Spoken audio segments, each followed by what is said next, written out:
to get up there and perform the whole show in Spanish is a middle finger to the rest of America. Who gives a damn that we have 40 million Spanish speakers in the United States? We have 310 million who don't speak a lick of Spanish. This is supposed to be a unifying event for the country, not for the Latinos, not for one small group, but for the country. We don't need a black national anthem. We don't need a Spanish-speaking, non-English performer, and we don't need an ICE or America hater featured as our primetime entertainment.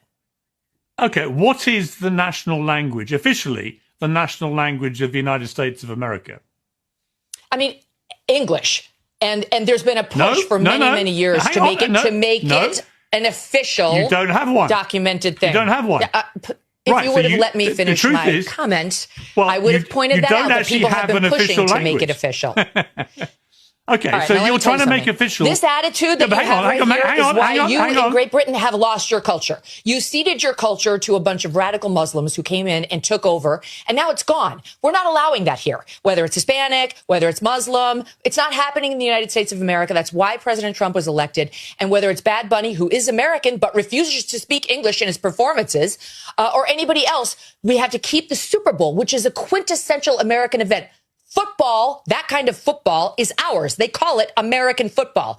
And the halftime show and everything around it needs to stay quintessentially American. Not Spanish, not Muslim, not anything other than good old-fashioned American apple pie. There should be a meatloaf, maybe some fried chicken, and an English-speaking performer. That's what the Super Bowl should be. I was just in shock. I was just making sure she was okay. And the next emotion that kicked in was anger for someone to throw a woman that hard to the ground and act tough until other grown men started walking up to him. Video shows an ICE officer throwing a woman to the ground and then pepper spraying a group of immigrant rights volunteers outside of a government building in California.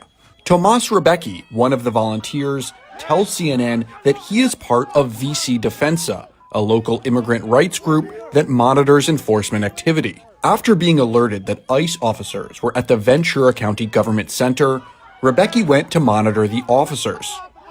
There he saw one of them throw a woman onto the concrete walkway before he himself was pepper sprayed. That's why we have to be there to observe. Like this, they'll twist the story, they'll change it, and like that's why we need to be there recording, observing, and pushing back when they're using force against innocent people. A spokesperson for the Department of Homeland Security told CNN agents were conducting a, quote, targeted enforcement operation, arresting a man being released from Ventura County Jail. The spokesperson said the woman thrown to the ground, quote, assaulted one of the officers. People about your interactions with Epstein?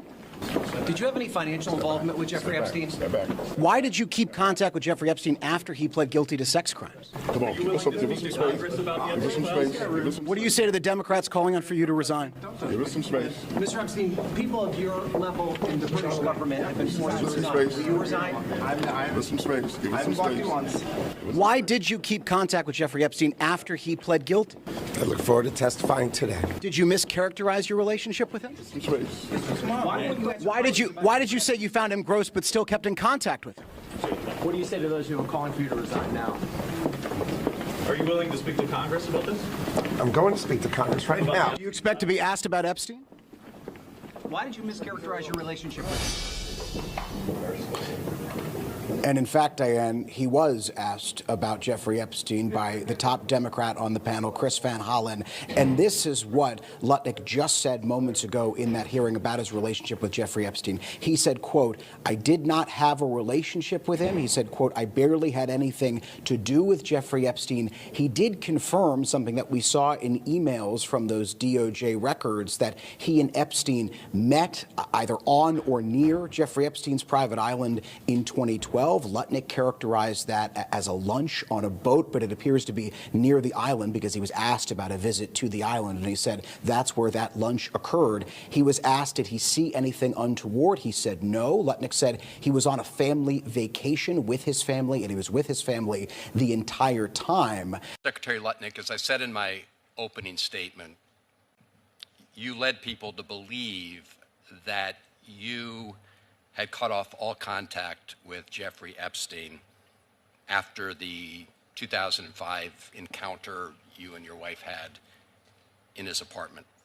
But as I'm sure you know, the Epstein files show a very different record of interaction. Why do the Epstein files show you coordinating a meeting and planning a visit with Jeffrey Epstein on his private island in December 2012? Thank you for the question. I'm glad to be here to make it clear that I met Jeffrey Epstein when I moved to a house next door to him in New York, right? And I met him then. Over the next 14 years, I met him 2 other times that I can recall, 2 times. And that is none for 6 years. So 6 years later, I met him, and then a year and a half after that, I met him, and never again. Probably the total, and you've seen all of these documents, of these millions and millions of documents, there may be 10 emails connecting me with him, probably about 10 emails connecting me with him over a 14-year period. I did not have any relationship with him. I barely had anything to do with that person, okay? Secretary Lutnick, I think you understand the root of concern here. It's the way you described very emphatically your first encounter with him in his apartment, said you were disgusted, would never have any contact with him again. Did you, in fact, make the visit to Jeffrey Epstein's private island? I did have lunch with him as I was on a boat going across on a family vacation. My wife was with me, as were my 4 children and nannies. I had another couple they were there as well with their children, and we had lunch on the island. That is true, for an hour, and we left with all of my children, with my nannies and my wife, all together. We were on family vacation. We were not apart. To suggest there was anything untoward about that in 2012, I don't recall why we did it, but Mr. Secretary, again, as I said, there's not an indication that you yourself engaged in any wrongdoing with Jeffrey Epstein. It's the fact that you believe that you misled the country and the Congress based on your earlier statements, suggesting that you'd cut off all contact when, in fact, you had not. When you visited the private island, did you see anything inappropriate during that visit? the only thing I saw with my wife and my children and the other couple and their children was staff who worked for Mr. Epstein on that island. And you realize that, you know, this visit took place after he'd been convicted, right? I mean, you made a very big point of saying that you sensed that this was a bad person in 2005. And then, of course, in 2008, he was convicted of soliciting prostitution of a minor. And yet you went and had this trip and other interactions. Did you have a dinner in Epstein's New York City home in 2011? No. So the information that suggests that there was a dinner with Woody Allen and Woody Allen's spouse at the Epstein residence, there's nothing to that. Is that right? I actually don't know what you're referring to. There was, look, I looked through the millions of documents for my name, just like everybody else. Yeah. And what I found was there was a document that says that I had a meeting with him on in May, I think, for an hour at 5 o'clock. Okay. Not dinner or otherwise, for an hour at 5 o'clock. All right. There's also a reference to the fact that Epstein had expressed an interest in meeting your nanny. Do you know whether Jeffrey Epstein ever met with your nanny? No, I saw that. I had no idea what that was about. It had nothing to do with me. No as far as I interaction at know. all with him on that? No, as far as I know, no. Would you, Mr. Secretary, be willing to ensure that the file is complete to share with this committee and the Congress your own records, any records you have that relate to Jeffrey Epstein? I will surely talk about that. I hadn't thought about that. I have nothing to hide, absolutely nothing. All right, well, thank you, Mr. Chairman. Again, I do think this goes right to the heart of the question of credibility based on the Secretary's earlier statements. I hope to pursue some of the other issues in front of the hearing as we go on. This took place today, and basically Ghislaine was like, I'm not going to participate, but we're not going to stop. You know, there were those that thought we would stop when we were able to get the discharge petition done. There were those that thought we were going to stop when it didn't seem like we had the votes once we finally got that done. I mean, the House Speaker shut the House down so that we would not go there, right? And now that they have violated the law, because this is actually in law, we are not stopping. So I want people to understand that House Democrats, we are going to be on their asses. Like, that's just the reality. And what is your message to President Trump in that case? Same thing. We're going to be on his ass. I mean, Donald Trump's name was redacted in a number of different places. And Donald Trump's name is all over these files, all over it. I mean, thousands and thousands of times. This disgusting video posted by the so-called president was done intentionally. Donald Trump and his vile, racist, and malignant behavior. This guy is an unhinged bottom feeder. President Obama and Michelle Obama are brilliant, caring, and patriotic Americans. They represent the best of this country. It's time for John Thune, Mike Johnson, and Republicans to denounce this serial fraudster who's sitting at 1600 Pennsylvania Avenue pretending to be the President of the United States. So why are Republicans so interested in Bill and Hillary Clinton? It's because they're trying to distract from the fact that Donald Trump is in the Epstein files thousands and thousands of times. In those files, there's highly disturbing allegations of Donald Trump raping children, of Donald Trump threatening to kill children. So I encourage your press to go look at these allegations. And I'm highly disturbed that Deputy Attorney General Todd Blanche just got the law wrong. Yesterday, he said, essentially, that it is not a crime to party with Jeffrey Epstein. Well, that's actually not correct.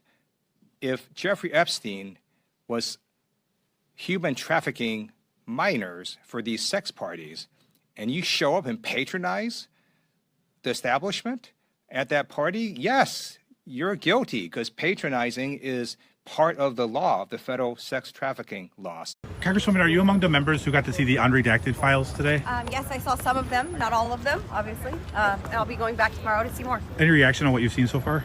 I think that there's folks who are definitely implicated and co-conspirators. And, you know, I don't think everyone there that was talking about underage girls being trafficked are victims. Got it. And do you support any clemency for Ghislaine Maxwell? She was saying that she was... I do not. Okay. I think Ghislaine Maxwell should get more time, and she should definitely be in a harsher prison than what she's in. It's absolutely disgusting. Got it. Thank you, Congresswoman. It's time for the trucker John Livestream. Gonna be a good time. Oh yeah. The trucker John Livestream. Come along for a good time. It's a good time, good time, good time, good time. Trucker John Livestream. It's gonna be a good time. Gonna be the time of your life. Gonna talk some shit. Hush your mouth. Gonna talk a little smack. Gonna talk whatever comes of it. You're gonna always wanna come back. Well, yeah, it's the trucker John Livestream. He's the biggest, baddest, funniest mother you've ever seen. Watch your mouth, he's headed south. Not even sure what that means, but if it's one thing I know, the trucker John Livestream is the best thing you've ever seen.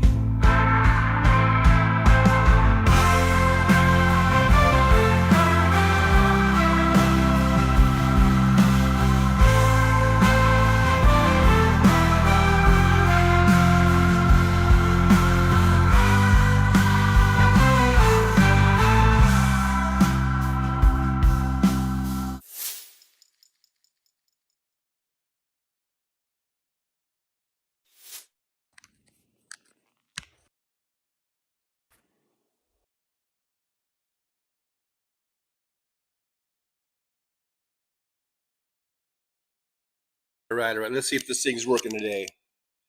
Testing, 1, 2, 1, 2. Let's see. Is the mic working today? Hopefully. Sounds like it is. All righty. We're plugged in, ready to go. It's 10:26 a.m. in the beautiful Pacific time zone here in the outer rim of Las Vegas. Currently about, was it 66 degrees? Or no, 60 degrees. So it's a little bit cooler today. Says it's 61. I guess the high was only supposed to be 68. Overnight low of 51.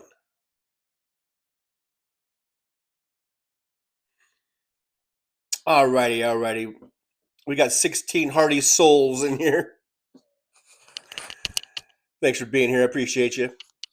Only 12 thumbs up, though, so let's make sure we hit that thumbs up so we don't get accused of being and acting like skeezy, sleazy, disgusting Republicans. With that deficit there, let's get to at least a balanced budget. Be a little bit more like good Democrats. Thanks for being here. I see Paul Burrows was here. Sandy Foltz. Paul Burrows still trying to finish up that cat pen before it snows. John Glad's here. Always glad to see John Glad. Hello. I see Carrie C. I do see Carrie C. Fancy was here, or is here, was here, is hopefully still here. Thanks, Fancy, for being here. Robert Perez from down San Diego way. Hey, San Diego. Hey, Robert Perez. Good to see you. Robert says, top of the morning to you, Chuck and John, and a groovy Tuesday to all you lovely liberals. Groovy Tuesday. And a groovy Tuesday. DPD 5844 is here. Hey, DPD. Good to see you. DPD says, let us not forget Howard Nutlick was in business with Epstein.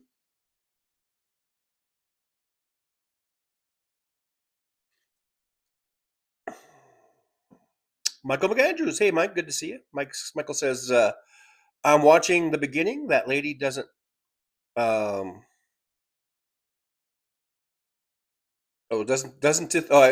getting old Shakespeare on us here. Old English. Doesn't this talk of this the correctest English? Yeah, the Megyn Kelly thing, man. I was watching that and I'm just like, oh my God. My reaction was like, oh my God. And then I was thinking,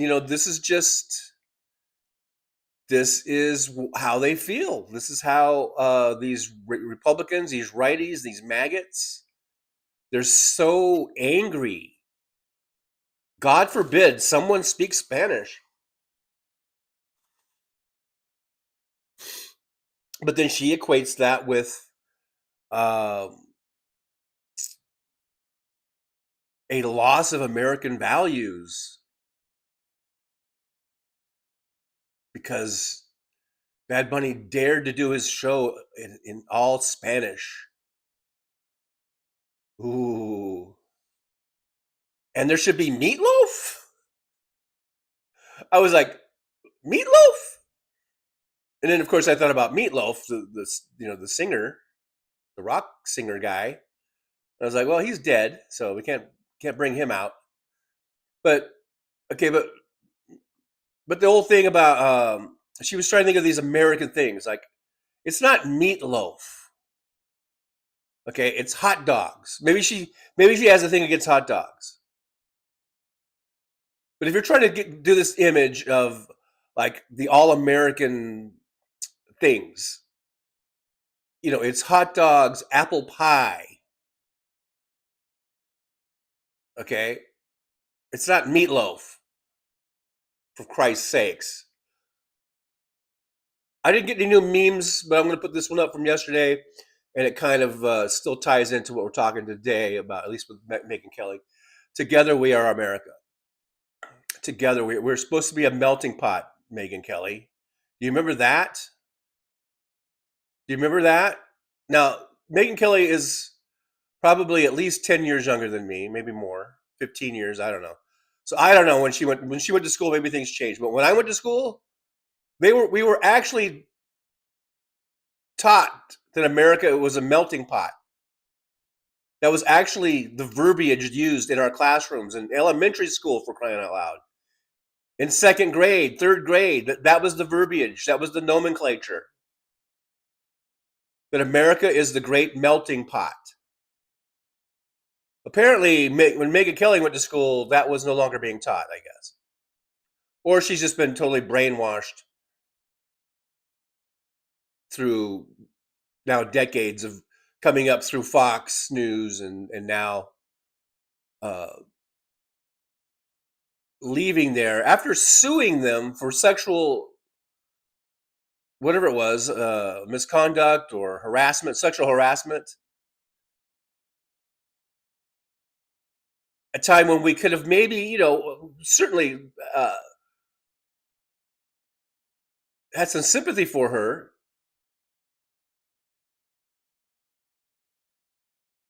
But now we see that, okay, I'm not saying she deserved to be sexually harassed or anything like that. But we see that regardless, she's not a very good human being. She's a fucking racist. Or she's feigning racism because that's what's going to get her clicks. It's all about the clicks now. Clicks and eyeballs on her channel. It's pretty disgusting, though. And that's what feeds. That's why I went from her clip right to the ICE clip, where the ICE agent is very violently throwing down a woman down onto a concrete sidewalk.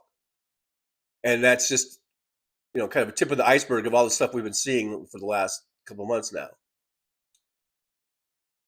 And even longer than that, actually. But that's what feeds that type of behavior, is when you have Megyn Kelly's, and of course, this comes down from Donald Trump, J.D. Vance, Stephen Miller, Greg Bovino when he was there. This hatred, this racism, this blatant disregard for being humane towards one another, just treating people humanely. That's what feeds these racist, white nationalist Jan Sixers that they've hired into DHS, into Border Patrol and ICE. And it's pretty disgusting. And I can't wait for it to be over, because it will come to an end. This will end. Just how long will it last? And in the meantime, how many more people are going to get hurt? That's the question.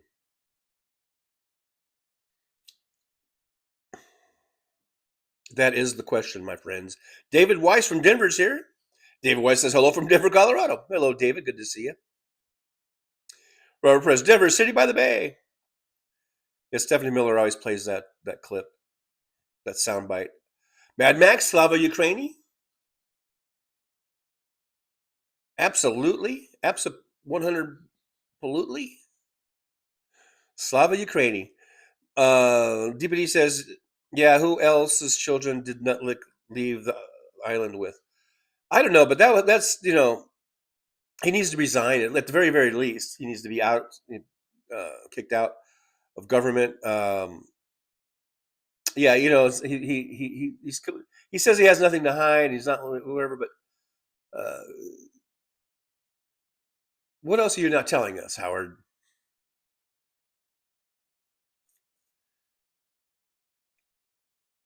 You don't go from, the first time we met him, we thought he was disgusting and weird, and we never want anything to do with him again. And then, it's shown that later, you're like, hey, can we stop by the island? And I'm bringing the kids and the wife, and yeah, total misrepresentation there. Yeah, DPD says, get your lies straight, Nutlick. Yeah. Robert says he's full of shit. He is. He's absolutely full of shit. He's so full of shit. I believe his eyes are turning brown. Michael McAndrew says he only messed with little girls one time or maybe 2 times. Yeah, that's it.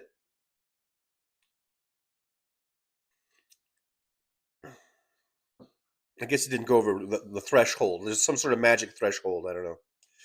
Mad Max says Italians protesting ICE in Milano are clashing with police. Wow. I haven't seen that. I haven't seen that footage, but why the fuck is ICE in Italy? Italy. Yeah, Italy needs to say you got no jurisdiction here. So get the fuck out. What the fuck? TPD says even when Hakeem uses the F word, there doesn't appear to be much conviction in his words. Well, you know, he's who we got. And at this point, he might not be able to satisfy anybody. I don't know. I don't know. But except for his district where he seems to get reelected. So he's who we got. He's who the people are electing, at least for that representative district. As far as being the future Speaker of the House, I guess, you know, that's all way down the road. So I don't know. But I guess, you know, maybe write him a letter and then tell him how you feel. Maybe. I think he has been changing. I think he has been. I've recommended people write and or call congressional leaders and leadership before, and I think people have been doing that. And I do think that in their own way, maybe not to our satisfaction, but I think Chuck Schumer and Hakeem Jeffries have been a little more vocal. You know,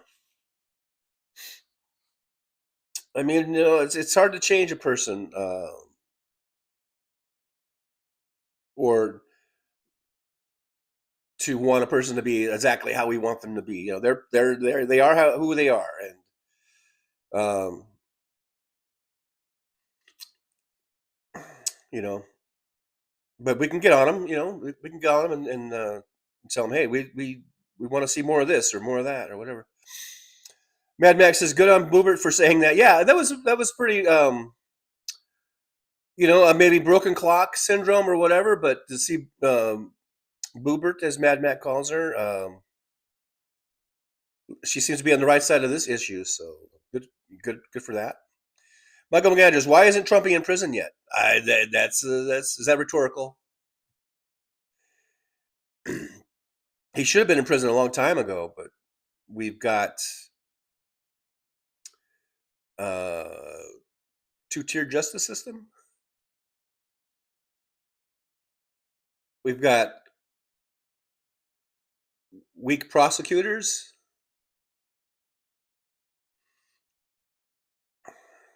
John Glad 5x5. I'm not sure what that means, but thanks for being here. I have no idea what 5x5 or 5 times 5 is 25. DBD says good morning. Oh, this is what it must have been when I first came on here.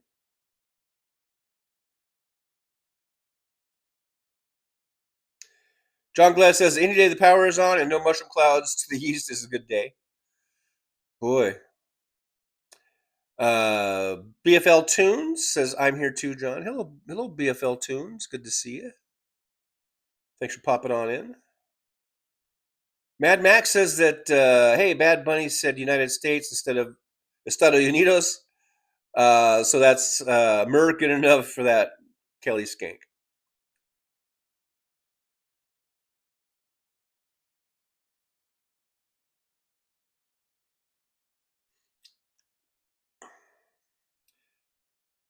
Do you really think that 310 million Americans don't speak a lick of Spanish? I mean, even I can speak a lick of Spanish. You know? I could say, ¿Cómo se llama? Me llamo es Juan. Or John, I guess. You know, I can say a little bit of stuff here and there. That's a lick. That's about a lick. You know? I do know a lick of Spanish.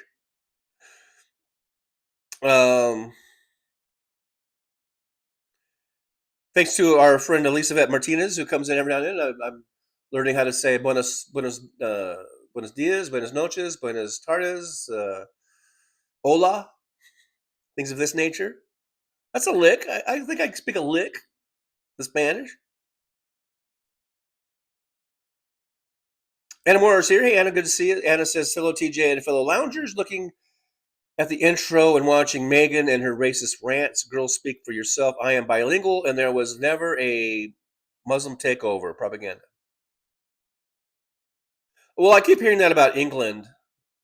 She was talking about England, and because apparently, I guess is the mayor of London Muslim? Is it the mayor of London?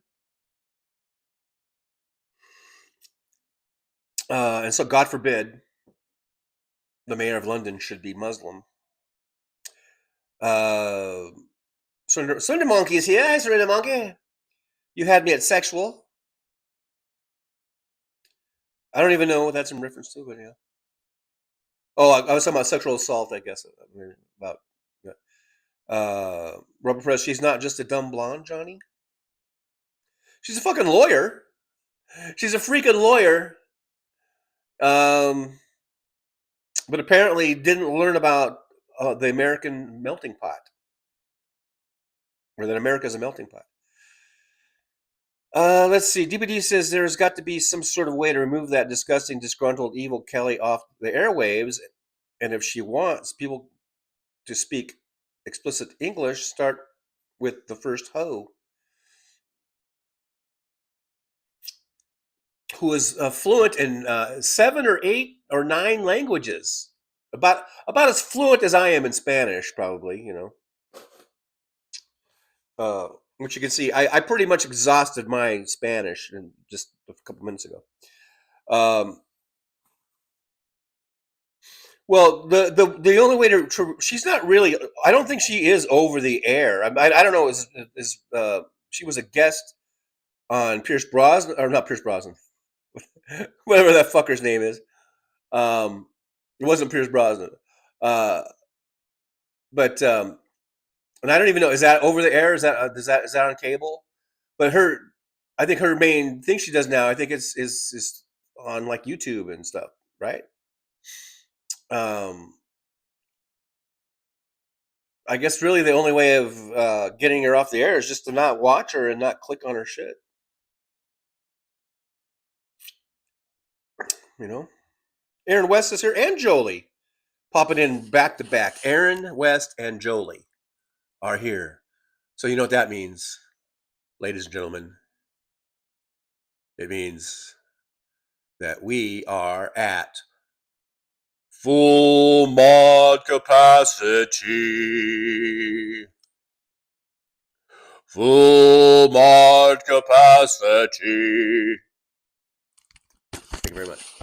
Oh, look at. Yeah, we're at full mod capacity. Got Jolie and Aaron both here at the same time. Aaron is studying for a test, but is here. So there you go. Srinda Monkey says Bad Bunny showed Trump and Republicans how to be American. It's not his fault. Passion is his thing. Chip chip chilio. It's not his fault. It's not his fault at all. Not at all. Not at all. It's not his fault at all. Yeah. You know, I walked away. I really not. Like I said, I didn't learn anything about Bad Bunny until about 3 years ago, or probably less than 3 years ago, but 2023, when he came here to Vegas and performed at Allegiant Stadium, and I was like, wow, who's this Bad Bunny dude? Because I was taking people to the concert, and there was a big buzz, and it was just like a Beyonce or Taylor Swift concert. And I don't need you guys to say, I hate Taylor Swift. That's not the point. The point is Taylor Swift is huge. And Beyonce is huge, has huge followings, and they sell out concerts. They sell out huge stadiums. And people come from all over the world just to see a show. And that's the same type of vibe, or that was the same situation going on with Bad Bunny. A person who I had never, ever, ever heard of. It'd be one thing if Bad Bunny was as well known as Springsteen or whatever, or the Stones. But he's, at least from this white honky, he's not, or he wasn't. So that's why I was like, wow, who's this Bad Bunny dude? And but in the interim, I really, I didn't start, listening to his music. I think I saw a few clips on YouTube that I checked out. I mean, this is like not just recently, but within the last, couple of years. And I was like, oh, so this is what it's, so there he is. And I remember watching some clips of his, concert stage performance, and I was like, oh, okay, cool. But I didn't, like I said, I didn't start putting them in any of my playlists. I wasn't, just not into that music. But you could see huge turnouts for his concerts, and he's out there performing just like any other big star, and then watching the Super Bowl perform a halftime show, I walked away from that with really, I guess respect is the word, or just really,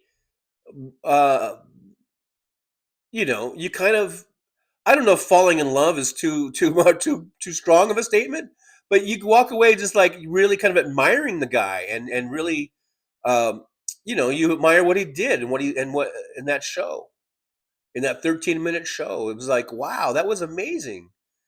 And so even though I'm still not, like I say, I'm still not into the music, I'm not going to put that on my playlist and listen to it all the time.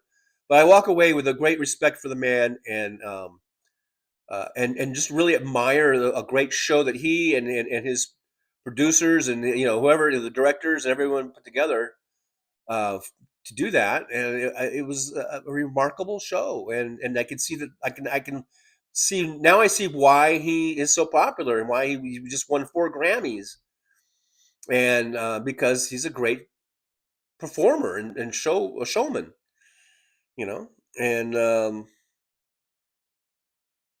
I'm not going to come out here and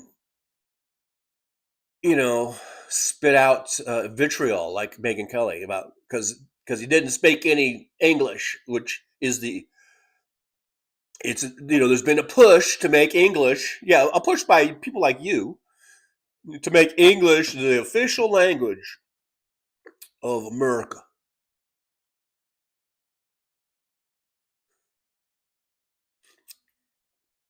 Anyhow, we've got Brenda Lynch watching from Newfoundland, Canada. Hey, Brenda Lynch, thanks for being here. Welcome to the Old Drivers On.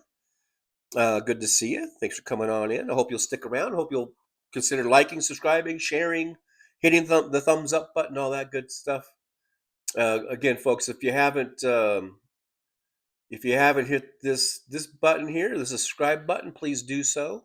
I mean, not that one, but there's one down, just below here. There's something that says subscribe. So if you do that, that'd be great. That'd be great. Yeah, that would be fantastic. Like The Office, or not The Office, what was Office Space? The guy was always like, that would be great. Yeah, that would be great. Anyhow, Anna Moore's here, Belfast Bob, but from the Emerald Isle is here. Good to see you, Belfast Bob. And I really hate, I do this little annoying thing when sometimes I'll watch the playback or portions of it just to see, not because I'm in love with myself and love watching myself, because I don't love watching myself. I might be in love with myself, but I don't love watching myself. But I will watch the playback just to see how it turned out. And I notice I have this weird, annoying kind of like, I do this little thing, and to me it's annoying. I don't know if it's annoying you guys, but it really, whenever I hear that, it annoys the fuck out of me. Does it happen to you guys? Do you have things that you do that annoy the hell out of do you annoy the hell out of yourselves with some little weird thing you do? I do. William's here. Good to see William. William says hello, truckers, and everyone else. Hello, William. I don't think William's from England, but I'm going to say hello, William. Anyhow, I don't know why. Belfast Bob. Yeah, there's Belfast Bob saying hello to everybody. Hello. From the Emerald Isle. Brendan Lynch says, why did Nutlick advise Epstein of the ages of all 8 children? Yeah, I know. It's like, see, now we're going to analyze in every little thing, right? Because it's so creepy. Like if, like let's say if this was a little bit normal thing. Let's say maybe I worked with somebody, or I knew somebody and we had met a few times, but let's say they didn't meet my family. I got 2 kids in real life, but maybe for this imaginary story, maybe I've got 4 kids. I don't know. And let's say I knew a guy, and he said, "Hey man, I got a cabin up in the mountains, and with a big guest room or a guest house or whatever. And the skiing is great up here. And hey man, anytime you want to come up, bring your." And maybe the person knew I had a family, but he didn't know the details. He's like, "Yeah, bring your wife, bring your kids, come on up, man." And I'd be like, "Ah, okay, that sounds cool. Yeah, definitely, I'll keep that in mind."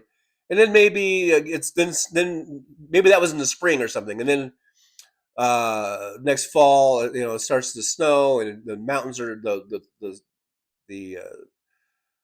the ski resorts are opening, and the snow's falling, the resorts are open, the lifts are going, and you're like, "Hey man, that's right, Rogers, he was telling me."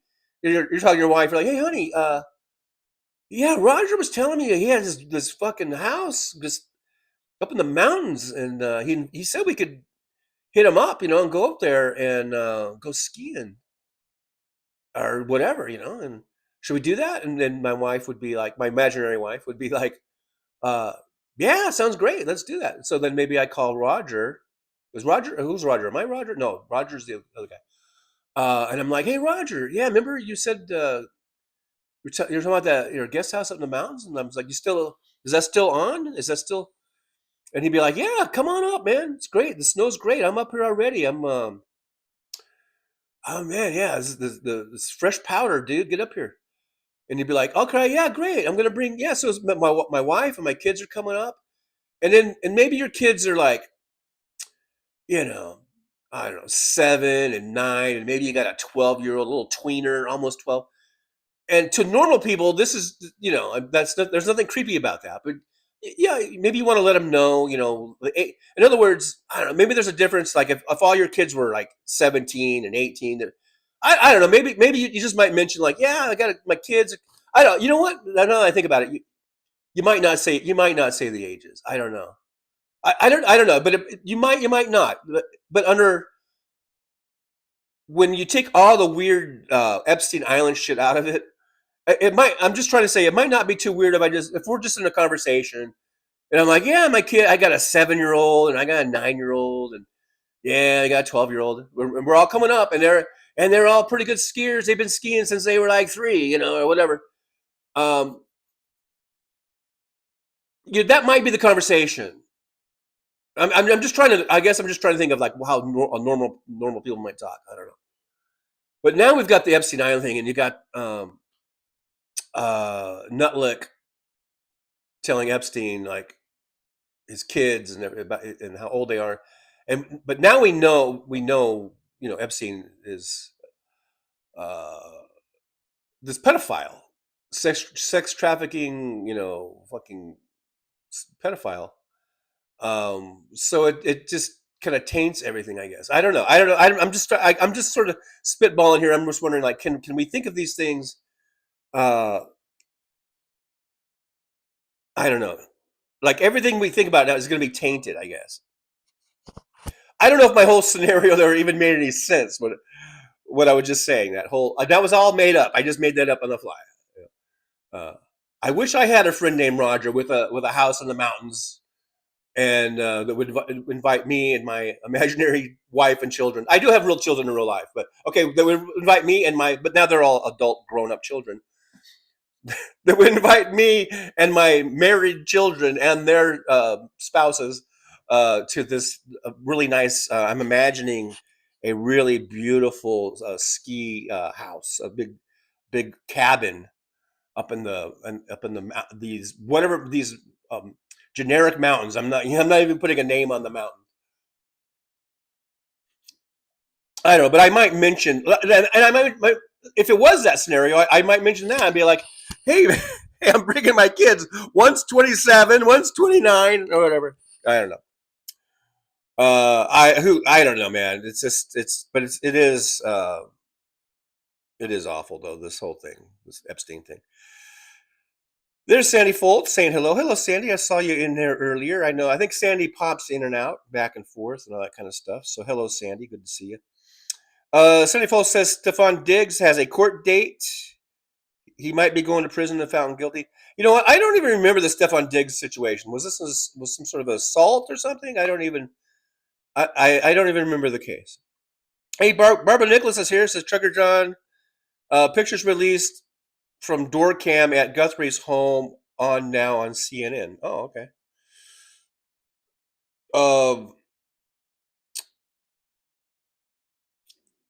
Truth be told, I have not been following that case other than when I do my show and people mention it in the chat, and that's about the extent of my. Nothing against the Guthrie family. I don't know what's going on with, I guess, Nancy. I don't even want to say anything because I don't even know what's going on. Bad Mac, I look forward to learning new languages and cultures myself. It's never too late. I'm 65. I guess it's never too late. I could try to learn Spanish, French. I guess I'm a dirty, stupid American because I don't know 9 languages. But I'm willing to learn. All right, I'm open to it. Serena Monkey, Taco Trump. Catherine Real Health Talk 910's here. Radio 910. I don't know. I always think you're from a radio station or something. Catherine Real Health Talk 910. Come on, Kathy, with our Health Talk segment. Kathy Real Health Talk says, hi, everyone. TJ, video of Guthrie's home just released. Subject is masked and armed, apparently. So someone, I don't know what's going on, but someone probably found out that was what's her face's mom, and thought they could get money. All right, is that what this is about? Petrazi 1920. Hello, Petrazi. Good to see you. Bad Max says you're learning Spanish, TJ. Well done, or muy bueno.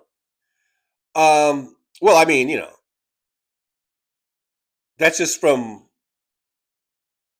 Spanish. Like I said, I took Spanish in junior high and high school, and I think I got a D both times. So there you go. I'm a D student in Espanol.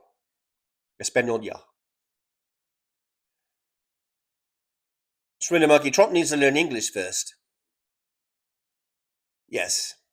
He doesn't speak the Queen's English very well, does he?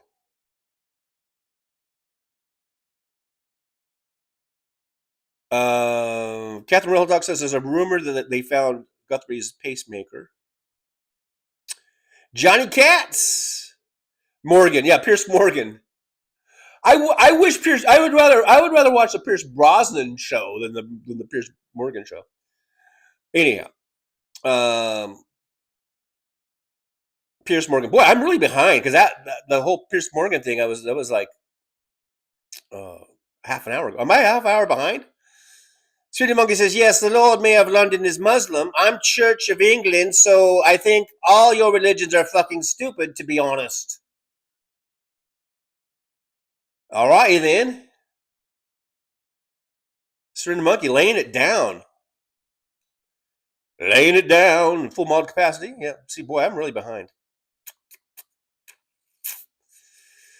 But that's the way it goes. That's the way it goes, everyone. Ladies and gentlemen, welcome to the Trucker John Show, where I'm behind.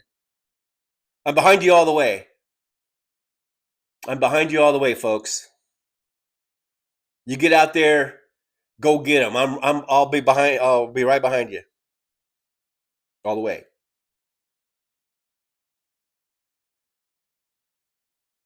Oh yeah. Oh yeah. Belfast Bob, yes, Mad Mac, been down caravan, with family since last Wednesday. And for all you non-UK people, a caravan is like a trailer, like a travel trailer. I saw the movie Snatch. Do you guys ever see Snatch? Get your heads out of the gutter. It's a Brad Pitt. It's a Guy Ritchie film with Brad Pitt and Jason Statham. All right, and all I do is talk. The only word I could hear was that I think they were doing a Scottish brogue, and about the only word I could understand was caravan, and I was able to piece together that a caravan is like a camping trailer, a travel trailer, camping travel trailer. I guess it is easier to just say caravan. But I think when Americans think of caravans, we think of like a caravan where like people are following each other in vehicles in a caravan. Anyhow, DPD says there is some good news here in Minnesota. The city council has delayed the liquor licenses for 2 hotels due to them hosting the Nazi Gestapo. No liquor for them. They shall not have liquor. That'll drive them out. Belfast Bob, raining a lot, but overlooking the Irish Sea, 3 minutes from beach. Can't complain. There you go. You got the view. So that's nice. That's very nice. Mad Mac, I like Bunny's messages. However, give me Shakira any day. Yeah, Shakira's hot. She's cute. She's adorable.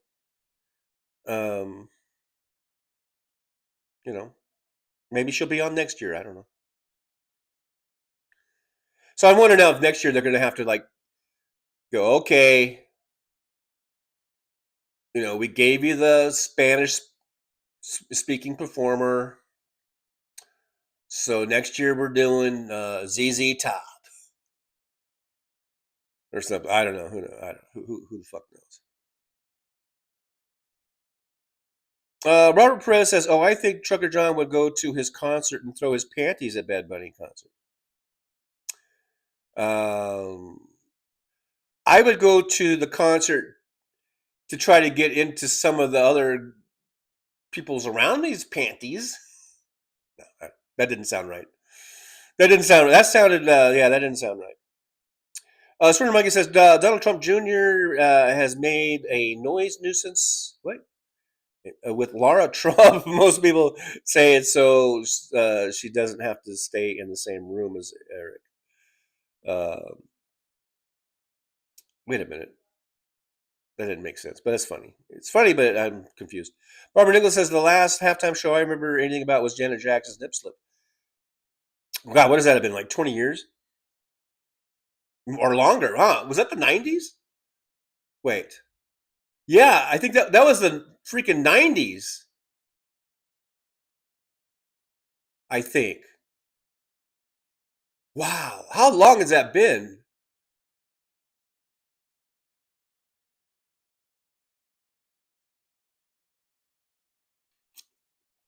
Has it been the 90s since that happened? Oh my God.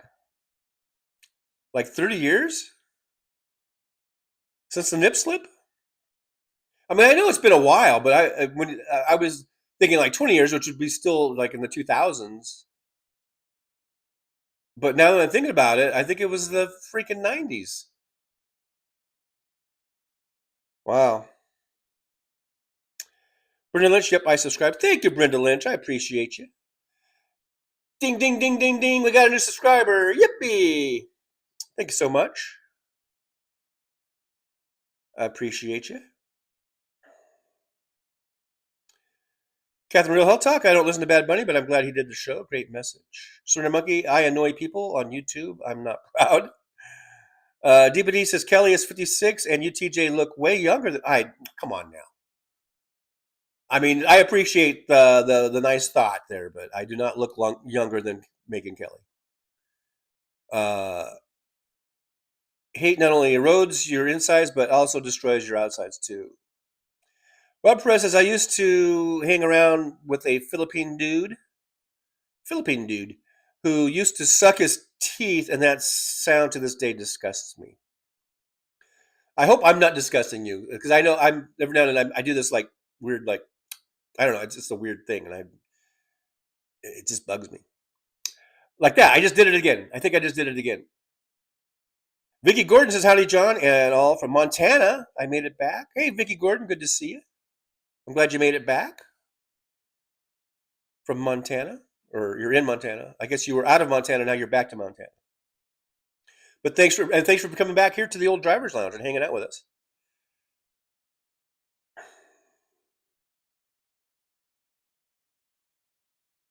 Yeah, Vicky, I meant all, not just from Montana. Yeah, I think we got you. DPD says, or simplify it even further. What do you look like having lunch or being anywhere near a convicted sex trafficker? We're talking after the fact, so there are no excuses. Period. Well, yeah, there's no excuse because he knew who Nutlick knew who he was and what he was about. Bruno Lunch says Nutlick claimed they were just boating over to the island for a dinner, and Epstein had been convicted years earlier.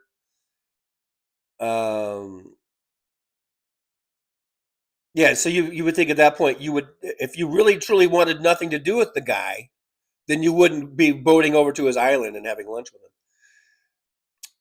Vicky Gordon says, sounds like Nutty Nutlick was being in some new blood. It sounds like just sick any way you look at it. Was being in some new blood? I'm not sure what that means. Oh, was bringing in some new blood. Like his kids. I mean, which even I thought about, okay, we need to depose the kids who I'm assuming are adults now by now, aren't they? Wouldn't they be? I don't know, but they're definitely older because this has been a while now. This has been since this island thing, right? So I don't know what they are, but they're definitely not like little babies or anything. They don't think they need nannies anymore. Hopefully not. Let's get them. Let's subpoena them. If we're wondering if he's bringing his kids over to be abused, let's ask them. You know.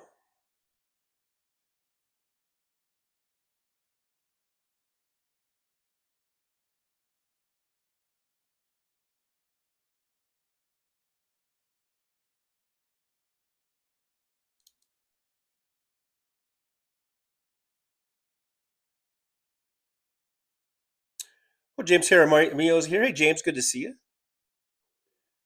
James says, muy bien. I'm trying. I think I'm saying it right. Muy bien. Muy bien. DPD says it's never too late to learn and never let anyone convince you otherwise. TJ. I know. Centerfold says Nancy was not in the, I guess, septic tank. They were just checking to see if she might be there. She's still missing, and they never had checked the swimming pool to see if she may have fell in. First place I'd look.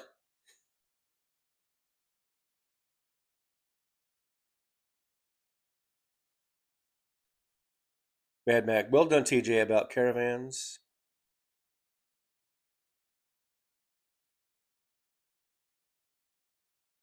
Mad Mac. Caravan in America is like convoy. Yeah.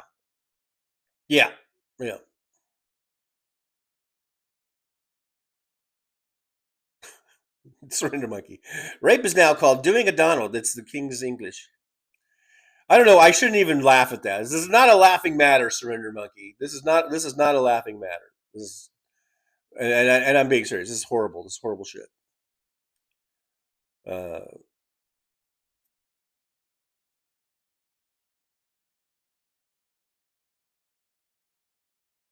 Belfast Bob says the sound off. Is the sound off? Let me see. Testing, testing, 1, 2, 3. Test, test, test. Belfast is the sound off? Oh, no, I hear it. So I don't know. Oh, Mad Max says 2004. The nip slip, so it wasn't in the 90s. DVD says 2004, February 1st. Wow, the Super Bowl was in February then? I mean, I know it's in February now. So it had already gone to February by 2004. I thought it was a little later in the years because it used to always be January. It used to be like mid-January, you know, or even closer to the first week of January.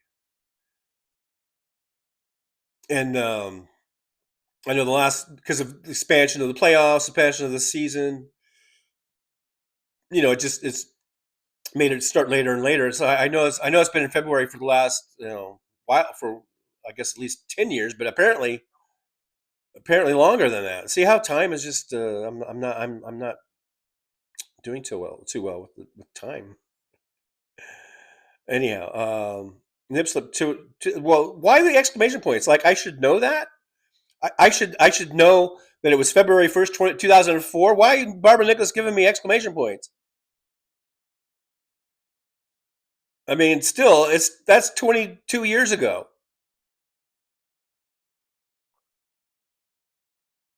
Oh, it looks like we all Googled it. Yeah. You guys cheated. I didn't Google. You guys cheated. DBD, and I have 20/20 vision. TJ, accept the compliment.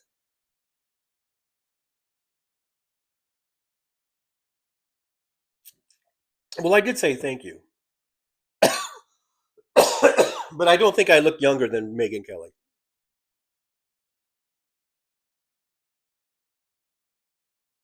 Anyhow, I've caught up with the chat. Show is over. Boston Brian's on, and he's playing the clips that I played a couple days ago, or maybe I guess it was just yesterday. With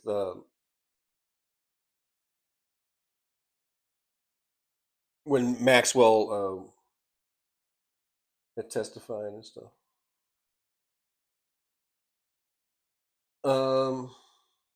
Yeah. So anyhow, yeah, Brian's on now. But we got 33 watching, 33 thumbs up, so we are acting like really, really super, super good Democrats with a balanced budget. I appreciate you. Appreciate you.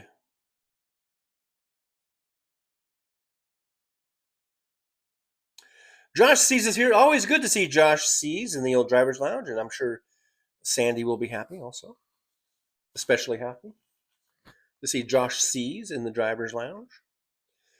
All right, I have caught up with the chat. I am now the dog that has caught the tailpipe. You guys are the tailpipe in that little analogy. Now what am I going to do? DPD 5844 says, interesting fact, Nutlick brother was killed on 9/11.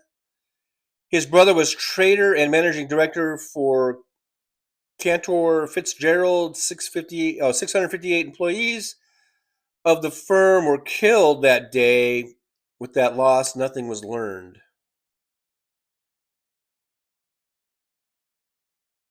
You mean by him or what? Because he didn't stop being a douchebag. Is that the message there? So yeah, that is interesting fact. His brother was killed in 9/11, and 658 employees of the firm were killed. Wow. Yeah, 9/11 is such a horrible, horrible event.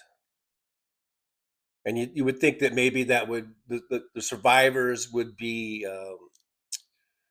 well, I mean, I think it did. A lot of people did change for good and bad,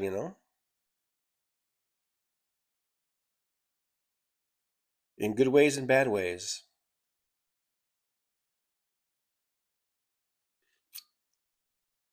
For some people, it just made them more hateful and bigoted. And for others, I don't know. Maybe made us appreciate life a little more, you know? Josh C says, Lutnick rhymes with Sputnik. Probably doesn't mean anything, but yeah. Barbara Nicholas says, Trucker Bustin's mom phoned him during his show to tell him about her bingo game night. He had to take mom's call. Oh, that Boston Brian, such a mama's boy. Such a mama's boy. Enjoy your mama while you can there, Boston Brian, because someday she'll be gone. Just like my mom's gone, and I could never call her, or she can never call me now. So you've good on Boston Brian for taking his mom's call. Shooter Monkey says Trump boasted his tower was biggest. 9/11 meant nothing to him. Yeah. After the towers fell, the Trade Center towers, then he was saying,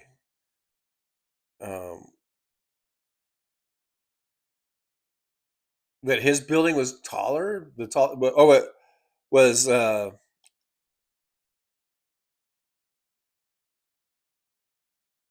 What was he indicating that like Trump Tower was now the biggest, which is not even true. I'm sure. I think the Chrysler Building and even the Empire State Building I think they're all taller than Trump Tower. So I don't know. Just again, not only a very heartless, callous thing to say, but also full of shit, right? Anna Moore says TJ Cash Patel released the photos regarding Savannah's missing mom. Why don't I believe anything coming out of his mouth? Because he's a proven liar and bullshitter and incompetent idiot. That's why. What? Why do I feel like somehow this is a distraction? Just like I'm not saying that the FBI or anyone in the government under Trump, staged this whole thing just for a distraction, but they certainly are, taking the opportunity. They're not letting this opportunity pass to try to use this as another distraction against on the Epstein files.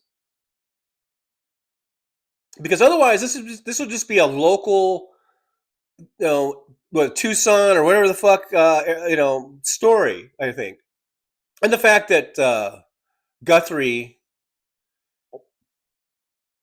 is she's a news anchor for she's CNN or whatever the fuck she is. So I mean, so she is that does lift the story into a little more prominence, but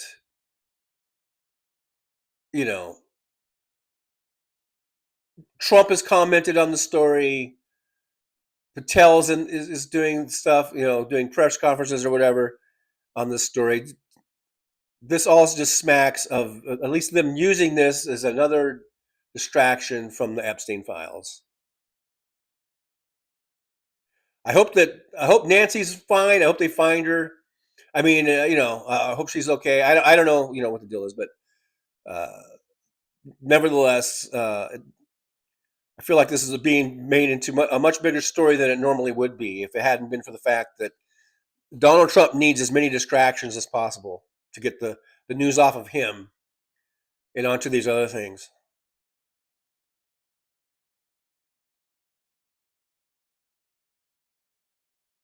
Josh C says it's above freezing here for the first time in weeks. Up there in Buffalo. Mad Max says, yeah, TJ, it sucks when you think of something that you want to ask your mom and she's no longer here. I hear you. Yeah. My mom and my dad, And I did that again. I apologize. I think it's annoying.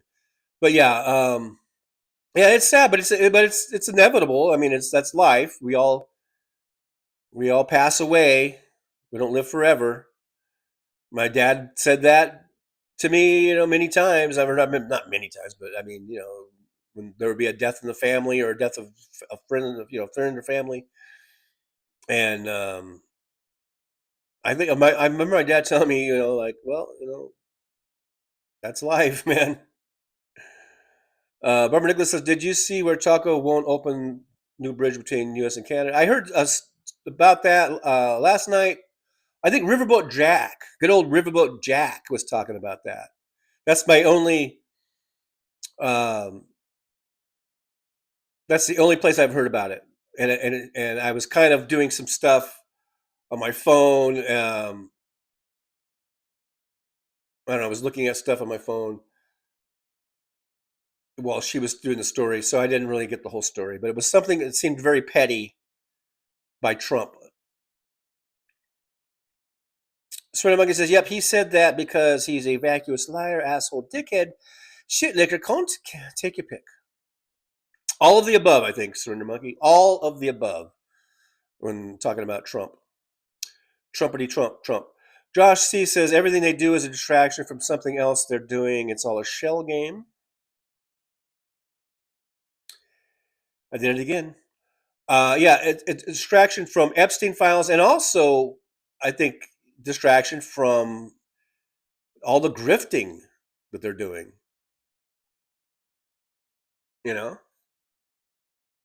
Trump's making billions of dollars, man, that he shouldn't be, and he's somehow going to get his grubby paws on this money.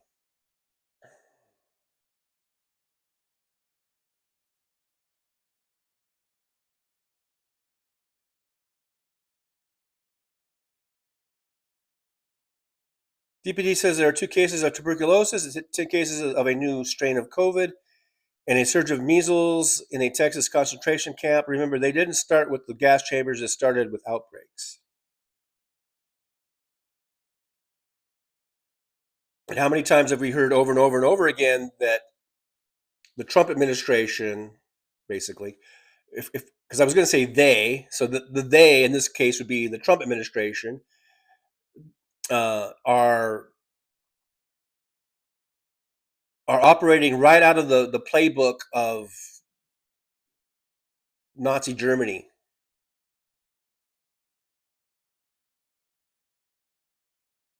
Catherine Real Talk says Savannah Guthrie's mom is sharp in her mind but has many medical issues.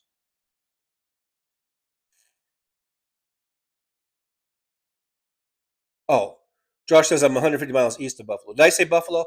I meant I was thinking like upstate New York. And for some reason I just said Buffalo. Okay.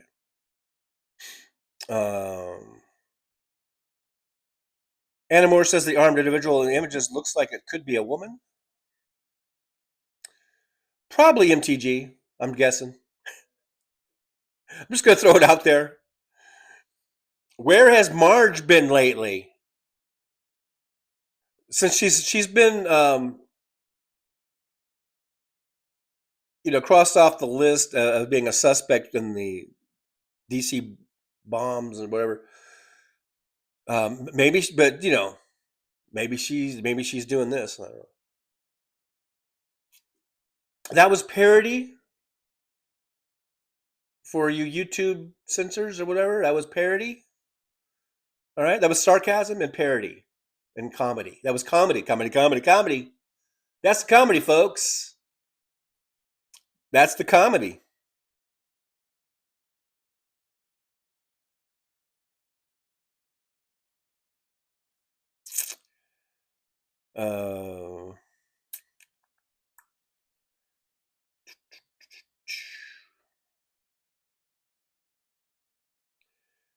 Sort of Mucky says firing squads, monoxide poisoning, Zyklon B is how the Hitlers did it.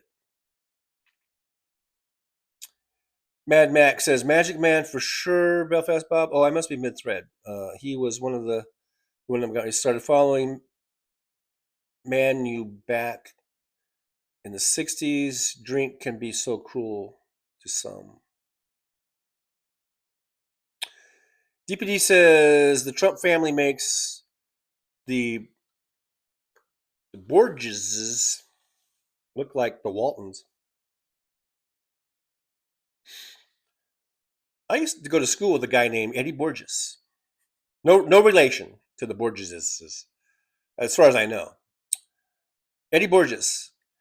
And Eddie was always a crazy, wild kid. One of the fastest guys on our football team. Had skinny little pencil legs, but he was fast as fuck. And he was a big partier, and we liked to party and get wild and crazy. And then, graduated from high school. I hadn't seen or heard anything from Eddie Borges in decades and decades and decades. And then on Facebook, kind of ran into him. This was probably, I think, in 2016, around then, when Trump won. Right when Trump won his first election as president of the United States of America. And anyhow, we were talking, and it just was apparent that Eddie was a full-blown maggot. And so I think I tried to keep it civil, but I just voiced my differences of his opinion of opinion. And next thing I knew, I'm pretty sure he blocked me. So my sort of reconnecting with Eddie Borges was very short-lived. I think it was just a matter of a few days and a few interactions there on the Facebook. And he said I was a crazy leftist or something like that. And I think that might have been the last thing I heard from old Eddie Borges.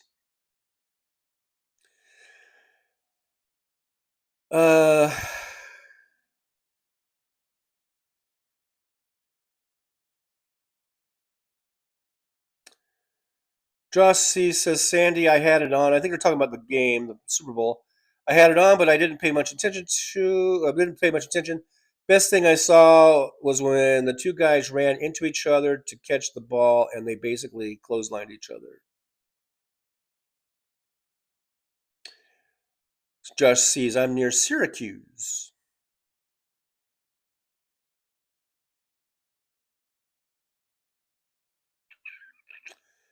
DPD, is he the Trump supporter? Is he? Well, he was. I mean, like I said, we pretty sure that's why we parted ways. I don't know if he's the Trump supporter, but I mean, are you saying there's only one left or something? Mad Max says Zyklon B was horrible shit. The Nazis used to gas the Jewish prisoners. It was horrible shit. And they did not give a shit, the Nazis. Belfast Bob says totally Mad Mac. Okay, superstar at age 16. I guess I'm mid-thread. I don't know who we're talking about. Someone was a superstar at 16. Drink destroyed him. I guess we're talking about soccer players, maybe? I don't know. Mad Matt, How Away the Lads. I loved Shearer. Yeah, I think you guys are in a UK soccer talk of someone who's passed away, a soccer legend, perhaps. I'm mid-thread. I missed the thread. I don't know. Somehow I missed the thread. Lug Dragon says 10 a.m. start sucks for me, but at least I was here to say hi to everybody. Hey, Lug Dragon. Well, it is what it is. I can't please everybody, so I got to please myself. As as Rick Nielsen would say. Not Rick Nielsen, Rick Nelson. Ricky Nelson, I think, is the one who said that in a song. Sort of real football, TJ. Oh, soccer? You're talking is soccer real football? Because you use your feet, and if you touch your hands, it's called hands. I think. I don't know. Belfast Bob says, Mad Mac, Eric Bell, Thin Lizzy. Oh, I know Thin Lizzy. One street away, used to hear him practicing guitar, sounds floating across, kept my bedroom window open in the 70s. Wow. That's pretty cool. Thin Lizzy was one of my favorite bands of all time.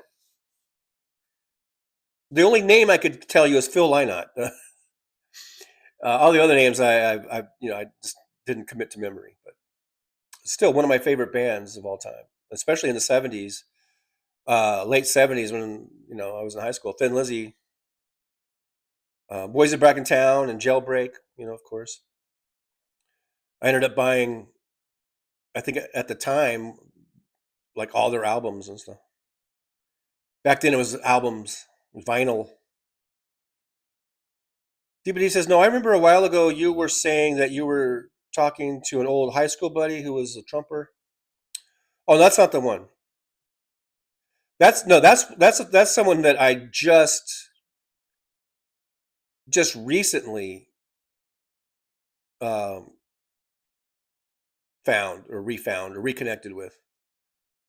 That was just within the last couple of weeks. Eddie Borges was from 2016, which I clearly said.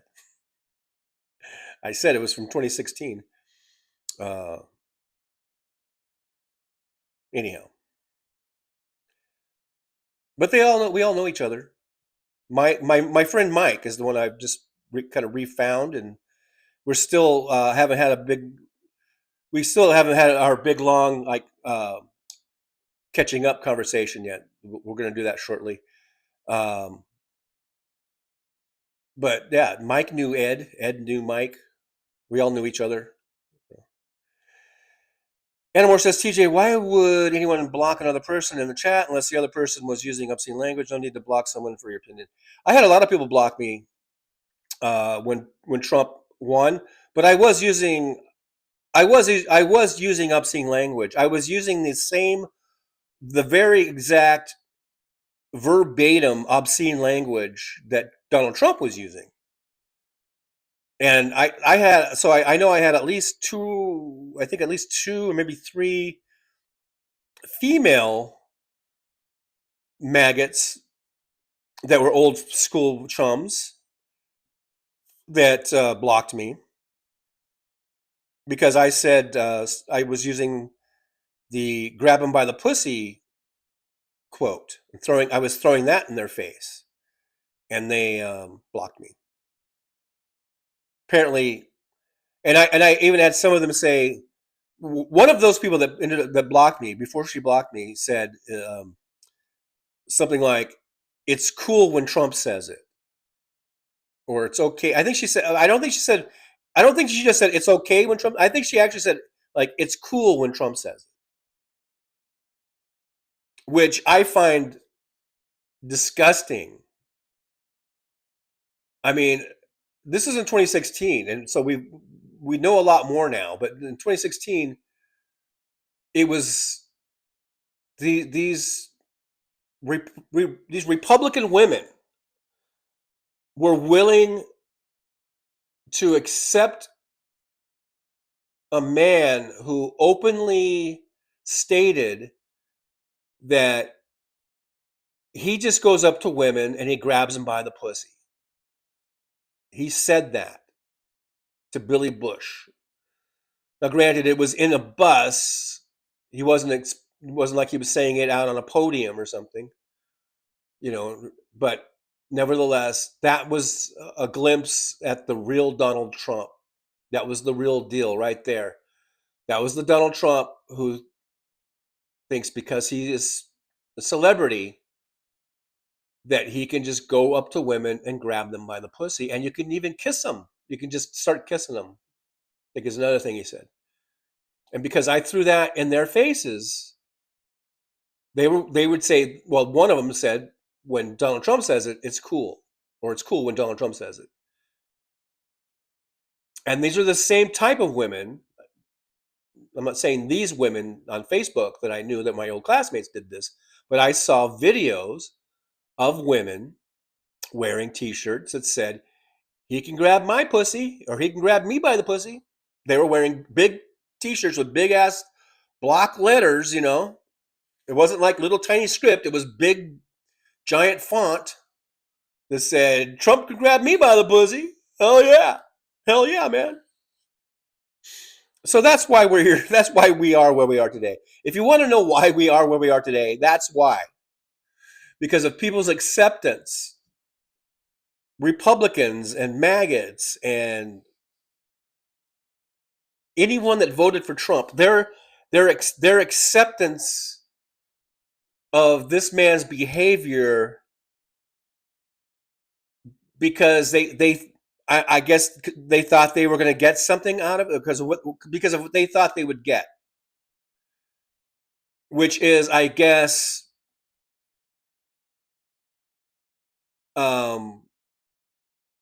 the acceptance of racism. I think that's basically it. So that they wouldn't have to hide their racism anymore. They could just come out and be proud of their racism. That's why they were willing to say, yeah, he can grab me by the pussy because I'm a racist bitch. And all the guys that voted for him, they're also racist bitches.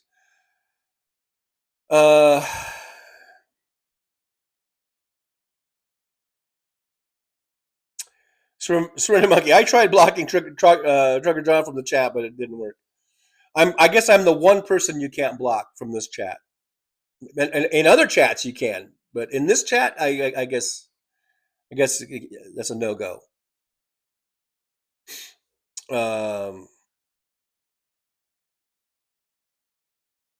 Belfast Bob was brilliant. Mad Mac got me into rock music. First LP, Dirty Deeds, done dirt cheap. Dirty deeds and they're done dirt cheap. Dirty deeds and they're done dirt cheap.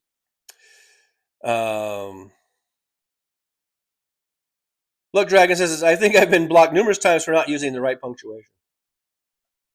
Well, not by me. I've never blocked you, Luck Dragon.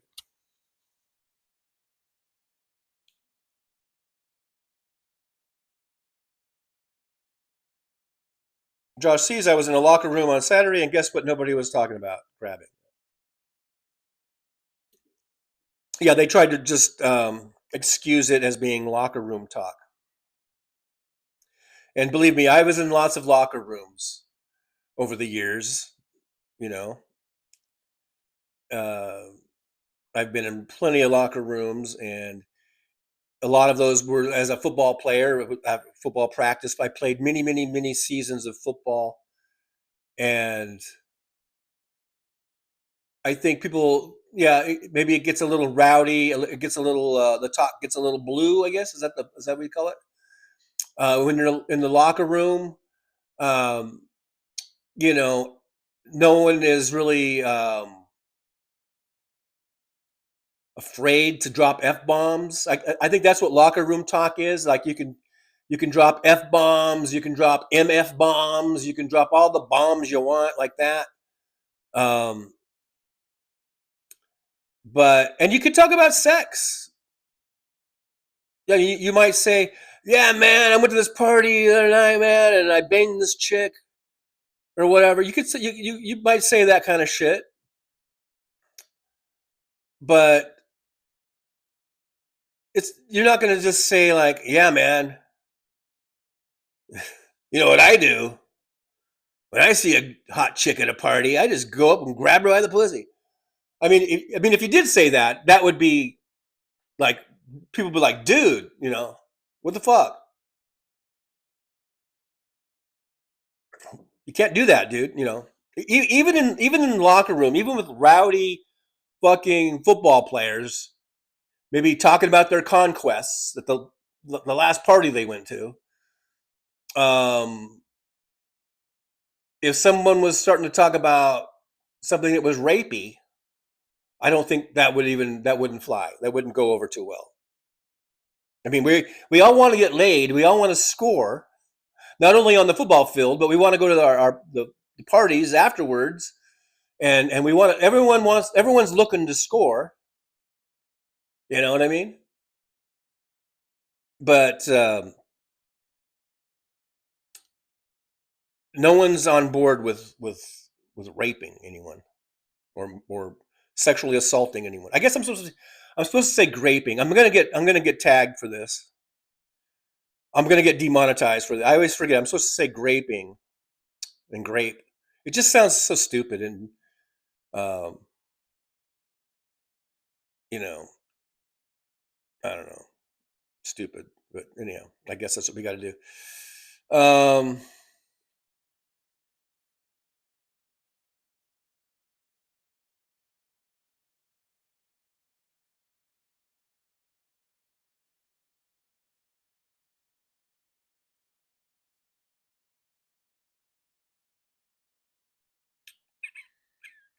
Jolie says, how could anyone think that was funny? Mad Max says, those women have no self-respect. I don't know what I am means, but yeah. I don't know. Why any woman would write that on their shirts is beyond my comprehension. Did you not see those?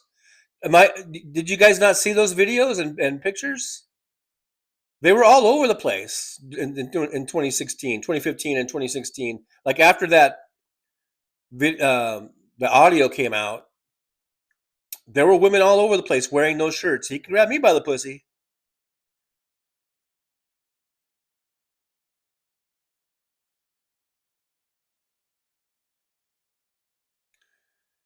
David Weiss says, Bad Bunny buzz. I have not confirmed, but Bad Bunny deleted everything on his Instagram account except the link to his new album.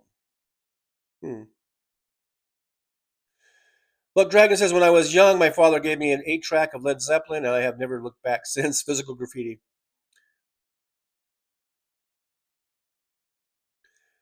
I remember, like, my dad, you know those, like, what was it, Columbia Record Club or RCA Record Club or whatever, and you'd get all those free records or whatever it was. I think we got, mainly 8 tracks because my dad signed up for it, and then you would get like, they would, if you didn't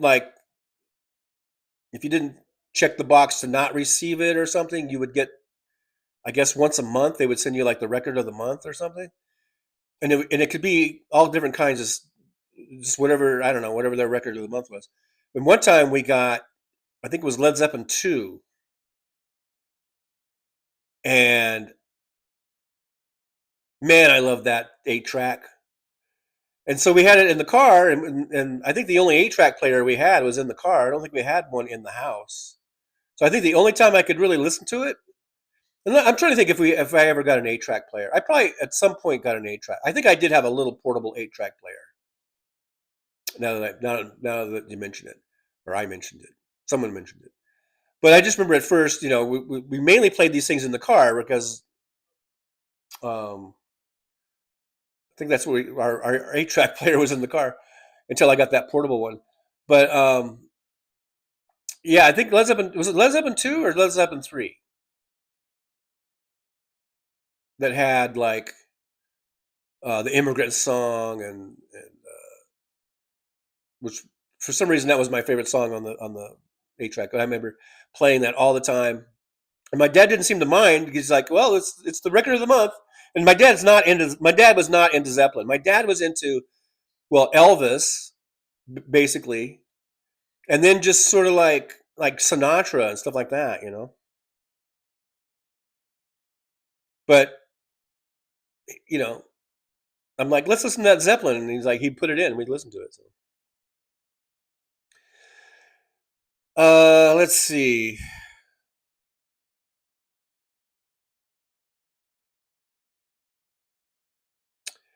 DPD says no man should ever speak that way to a woman or talk amongst themselves using that language. And any woman who tolerates being talked to in that way clearly has no respect for herself. Well, let me tell you, in the locker room, like I said, guys might talk about getting laid, and they might talk about, and it might get kind of graphic, but no one was bragging about raping anyone or anything like that, or at least or graping anyone or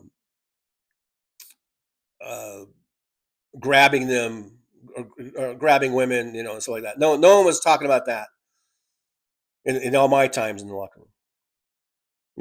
As far as I know, everything was consensual. Okay. Love Dragon says he also gave me Love Gun, Kiss Love Gun, Eagles Greatest Hits. I still remember to this day.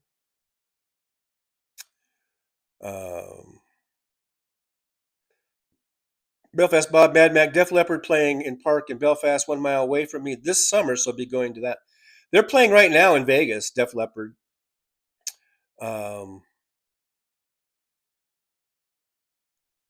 I've seen some YouTube videos of the Def Leppard concert here. They're playing at Caesar's Palace, and it looks really good.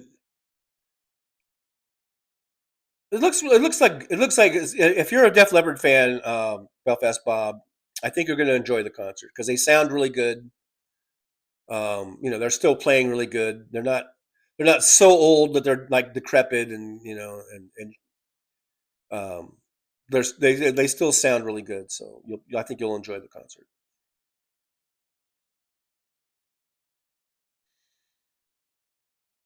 Sir Demucky says, while in a locker room,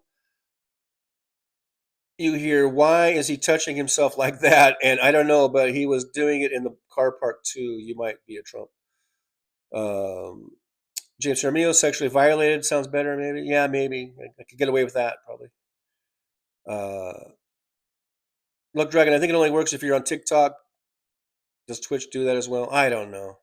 Well, I do know that YouTube they use a lot of AI monitors, I guess you'd say. And I've noticed that maybe as my show's been getting more popular with my 4,350, it seems like I'm getting monitored more, and I'm getting stuff demonetized, and they kind of don't tell you exactly why. It's just violating community guidelines or something, and or sometimes they might put they might give it what they're talking about. It might be they'll give you the minute or whatever that it was at. And it's just basically me just saying stuff like I just said,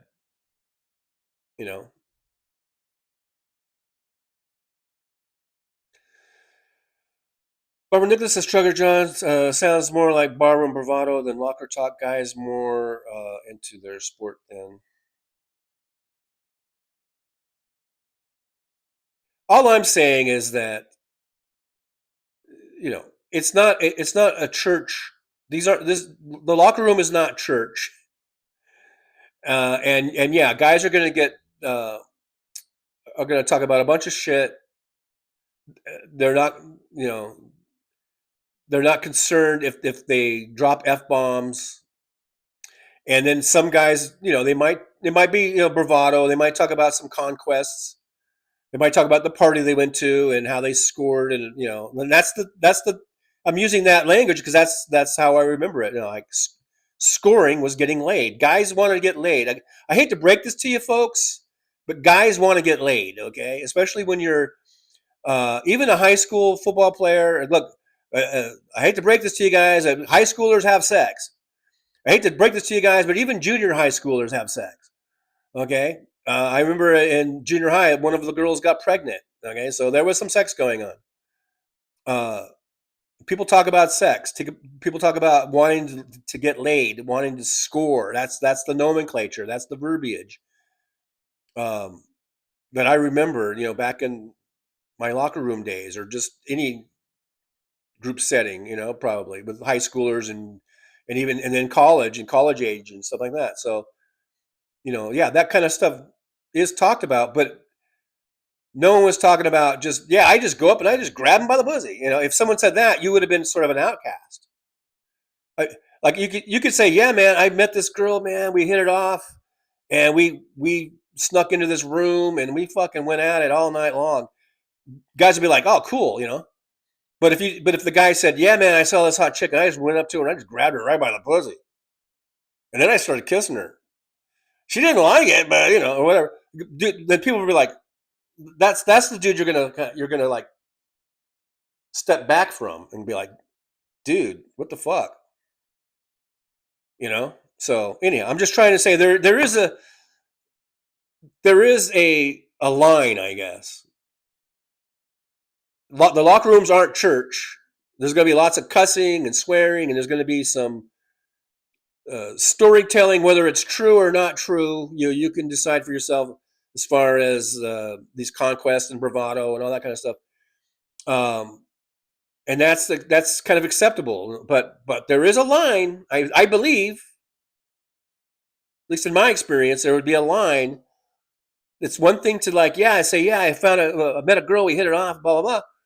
And there's another thing to say, yeah, I just went up and I just started, you know, I forced myself on her, you know. But that's definitely crossing the line.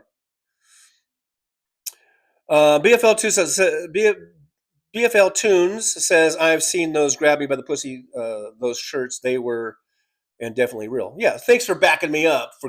So I'm not sounding like I'm the only one who saw those. You know? James Jaramillo says 8-tracks still sound the best. In my, is that personal opinion? Okay, okay.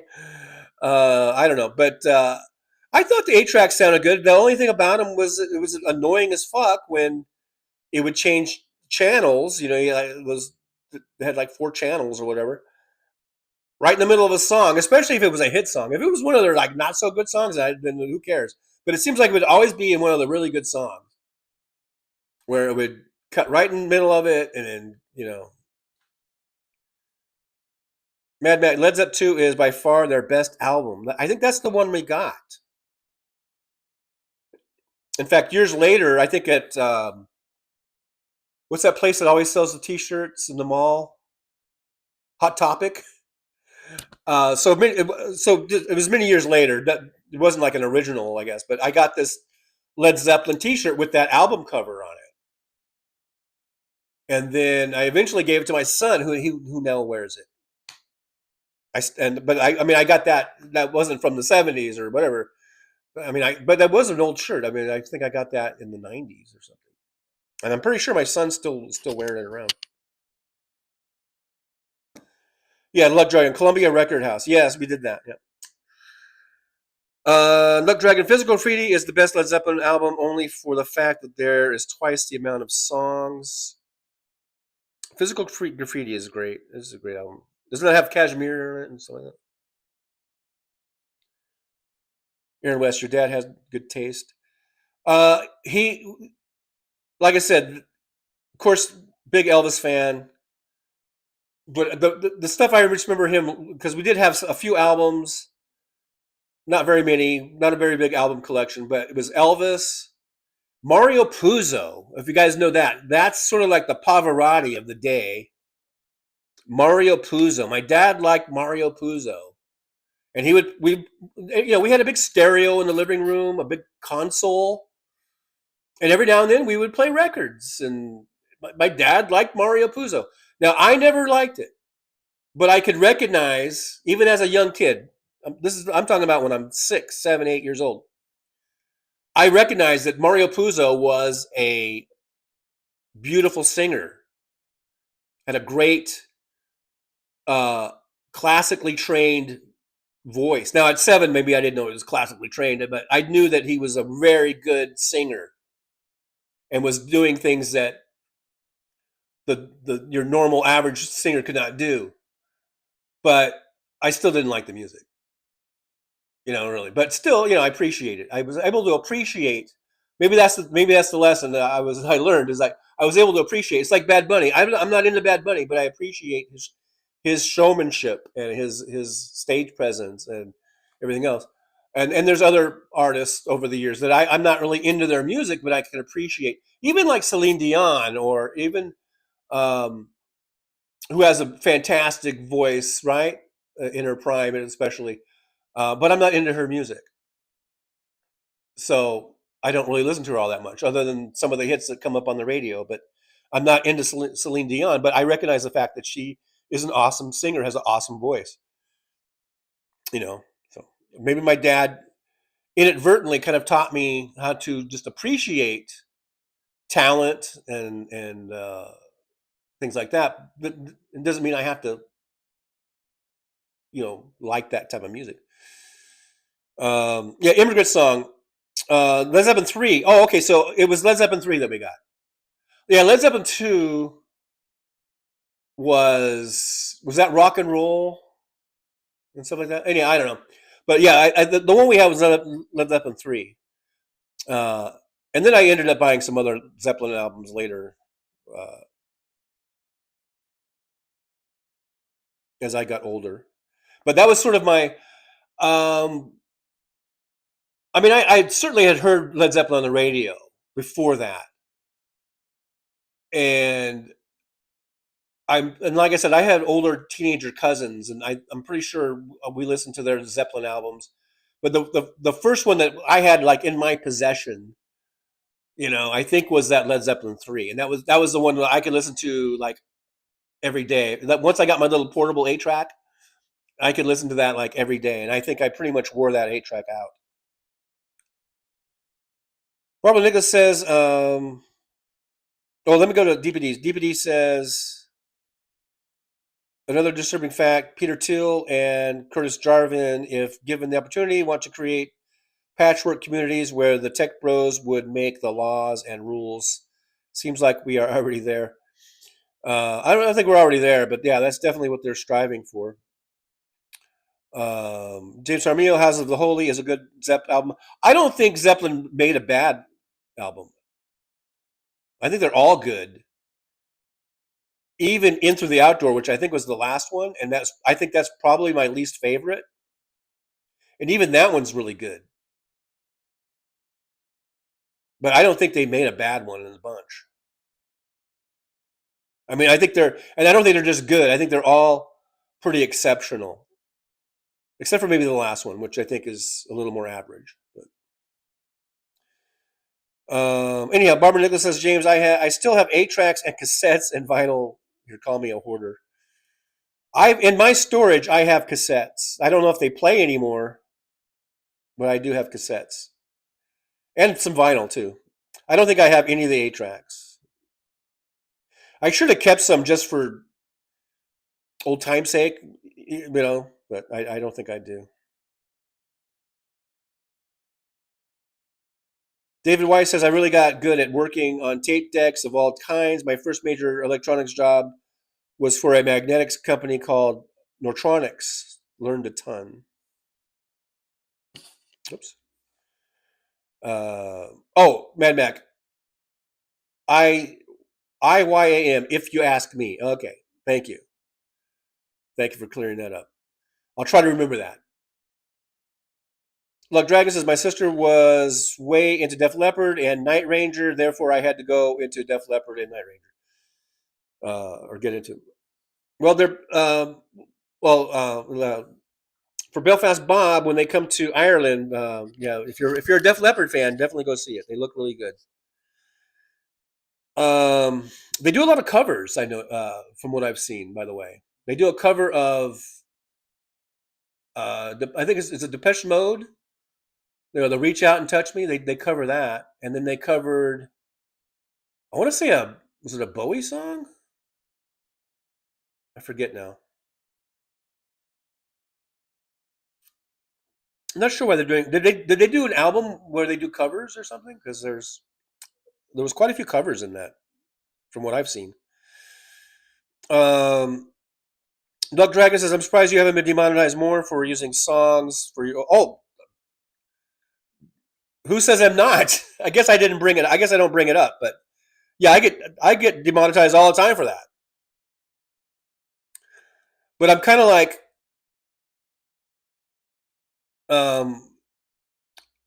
my attitude is like, if only 12 people are watching it, then I'm not losing anything. Now, if I was getting hundreds of thousands or millions of views, then I would probably be more careful. But since some of these only get 12 or 19 or 20 views, then I don't give a fuck if they demonetize. I'm not losing anything really, you know. DPD says, I hope no one is still on TikTok and chat since the Ellisons took over and have been deleting videos concerning the Nazi Gestapo. I deactivated my TikTok account probably close to 2 years ago, maybe more. I don't know. Yeah, it's been a while. At least I think 2 years ago. Mad Max says, I made the right choices. I bought cassettes over 8-track. Well, it was a progression. It was like 8-tracks. At least my recollection was 8-tracks came out first, and that was the big thing. After vinyl, of course. Vinyl has always been that sort of steady thing. I mean, vinyl was like the main thing, and then tracks was like the next big thing for like being able to take an album with you. Like you couldn't really play albums, record albums in a car. And since we are a big car heavy country in the USA here, being able to play an album in your car was a cool thing, and that's what 8-tracks. 8-tracks were basically an album in a cartridge, and those came out, at least how I remember it, before cassettes, and 8-tracks were a big thing for a few years, and then cassettes was like the next thing. It's like, oh, look at these, and like, wow, they're smaller. Like the 8-tracks were like this big, and then the cassettes were, this big, and it was like side A and side B, and basically it was like an album where you had side A and side B, or side 1 and side 2, or whatever. I guess it was A and B, right? Or even like a 45 side A and B. So cassettes were kind of like that. You had one. There's a side A and side B, and very rarely was there ever with a commercially bought. I don't think ever where it would go from A to B, because then they started doing like auto. What do you call it? Where it would auto turn over or whatever, or play the other side. I don't think there was ever any songs that got cut in the middle to go to side B. I don't think. Maybe there was, but I don't remember them. So that was the next thing, and it was like, wow, these are really good. Now, of course, there were problems with tapes getting eaten up and all that kind of stuff, but still, it was cool. And then many years later, I guess it was in the early 90s or something, where you started getting CDs. And then CDs were even better than cassettes. Now, granted, there was skipping problems. Remember, there could be skippings and stuff like that. But here you had a CD that you just slid in there and it would play, and it had great sound. I think the sound was better than cassettes. Certainly no interrupting the songs to change channels or just change sides. It just all played right through, and they were these sleek little, packages that the CDs came in, and they were like this big, but thin, right?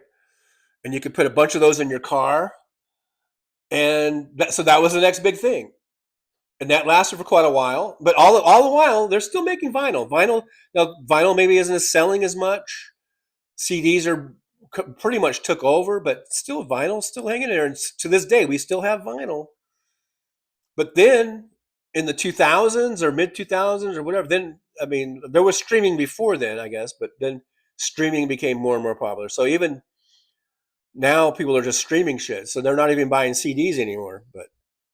But vinyl is still there. Vinyl's still hanging in there, because there's a lot of people that still love vinyl. But it's all about these things: 8-track, cassettes, CDs, and now streaming. It's all about that portability, right? Right. where you can, now we have phones and iPods and everything else, and we can just bring, we can, we have really good earphones or headphones, and so we can bring the music with us really easy. It's about that ease of transporting your music as you're going about your business. And then vinyl is still kind of it's a cool thing if you have a record player and a nice stereo and you want to play some vinyl in your house, you can do that. Anyhow, Mad Max says, I made right choices. I bought cassette over 8-track, VHS over beta, and Blu-ray over HD video. Probably analyzed the shit out of each before I decided properly. I made hand spreadsheets, etc. Now, that's really, yeah, you're really thorough. You're very thorough, I think.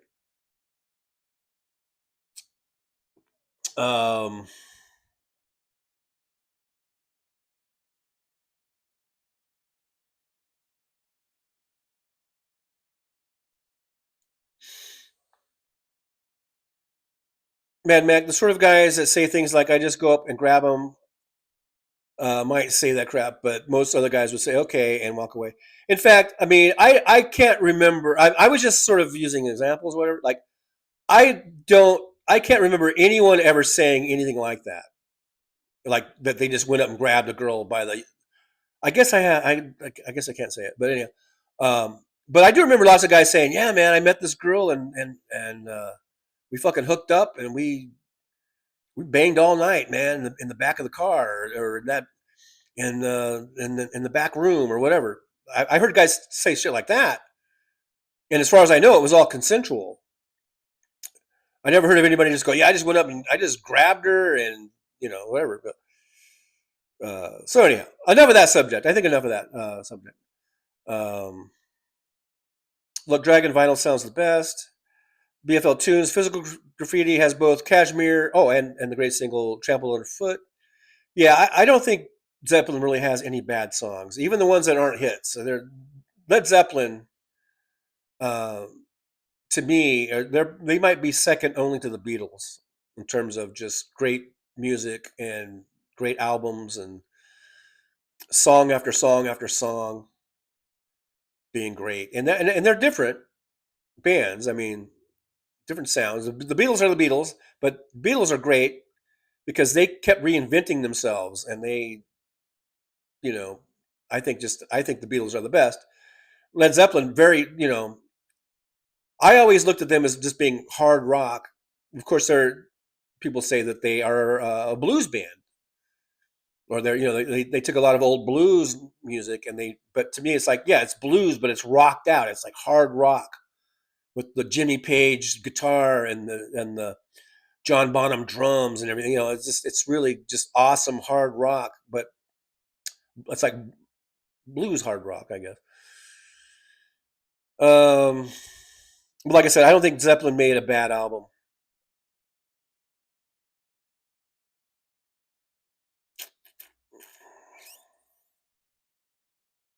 Oh, that's right. Mad Max says Led Zeppelin had the Der Hindenburg burning on the cover. Yeah, that was too. Yeah, yep. Aaron West, my parents listened to a lot of Moody Blues, CCR, John Denver, and Jim Croce. Hell, that's what I listened to. I guess I might be as old as your parents. I guess. I come to think of it, I'm probably like your parents' age, because that's what I listened to. Moody Blues, CCR. One of my very first albums was CCR. I like John Denver. I didn't buy any of his albums. I liked him. He was a pop star, had lots of big hits. So hearing him on the radio, but I never liked him enough to buy.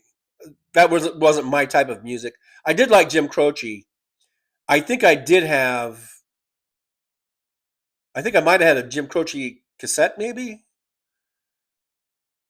I don't know. I just remember listening to Jim Croce a lot, and then he died in the plane crash, like in the prime of his career.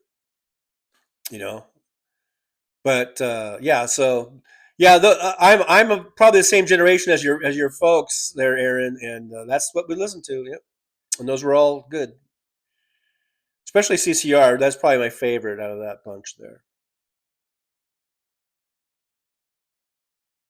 Love Dragon. I don't think Led Zeppelin made a bad song. Yeah, I don't think so. I agree. Love Dragon. I agree. Oh wait, Mad Max says Coda from Zeppelin kind of sucked. Oh, so that Coda was the last album. I was thinking In Through the Outdoor was the last album. Maybe I didn't. Maybe I've never even listened to Coda. Maybe I stopped at In Through the Outdoor. So there's that. There's that issue.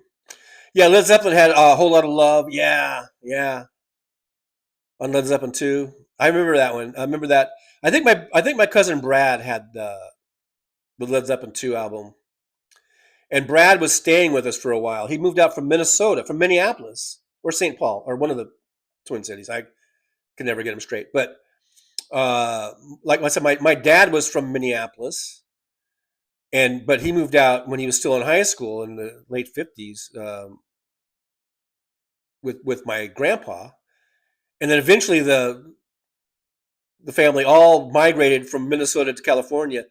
And in I guess it was early 70s, my cousin Brad came out because the family, my aunts and cousins, they were all it was weird how they came over in piecemeal type of fashion. And my cousin was 16, so he came and lived with us for a while and went to school here in California where we were at. And I think his album, he had a pretty good album collection that he brought with him, and Led Zeppelin 2, I'm pretty sure was one of his, because I remember, I was like, what was I, like 9 or something? I'm trying to remember the age when he came out. I was like 8, 9, something like that. And I remember he had Led Zeppelin 2. I remember listening to it a lot because we lived out in the desert and we had this house. And it was way out, kind of out in the middle of nowhere. And then right next door was like a little guest house that we didn't own, but we were renting that house. So we didn't own that property, but we lived in this house, and it was a kind of a big ranch, like an old ranch type of a thing. Because I remember there was like an old barn, and there was this old stables and stuff. And then right a little ways from our house was another little house. So it was just empty, but it was kind of cool. And we used to go over there and hang out. It had electricity, it had power, and we had a little turntable, and we had some speakers, and we would go over there. They had there was like a patio over there, and we would plug in, and we would just me and Brad, my cousin Brad, and we would listen to records over there. So that way we're not in the house, because my mom would be like, turn it down, turn it down. So we would just go next door and bring the record player over there and get a couple of beach chairs, and we would just listen to fucking Zeppelin and whatever. I mean, he had like Cream. I can try to remember Brad's record collection. I think he had Steppenwolf. Yeah, Cream, Steppenwolf, Zeppelin, of course. I think even like 10 years after, I think it was a band. Wasn't there a band? Yeah, 10 years after. I think that was in his collection. I don't know. He had a bunch of just really great sort of the classic rock, and we would just go out there and kick back and crank up the stereo. And my mom didn't care, because we were far enough away that I'm sure she probably heard the music a little bit, but it didn't bother her that way. Barbara Nicholas says country and western was shoved down my throat as a kid. Johnny Cash and Buck Owens. Hey, my folks liked country also. I mean, a little bit of country. Certainly, it wasn't shoved down my throat, but I think we had a Johnny Cash 8-track that came through, or probably, and I think we had. I remember Buck Owens and stuff, but we had a kind of a variety of music. I think it was all because of those Record of the Month Club thing, because they would send all different kind of genres of music. Everything from, like I say, from Johnny Cash to Led Zeppelin,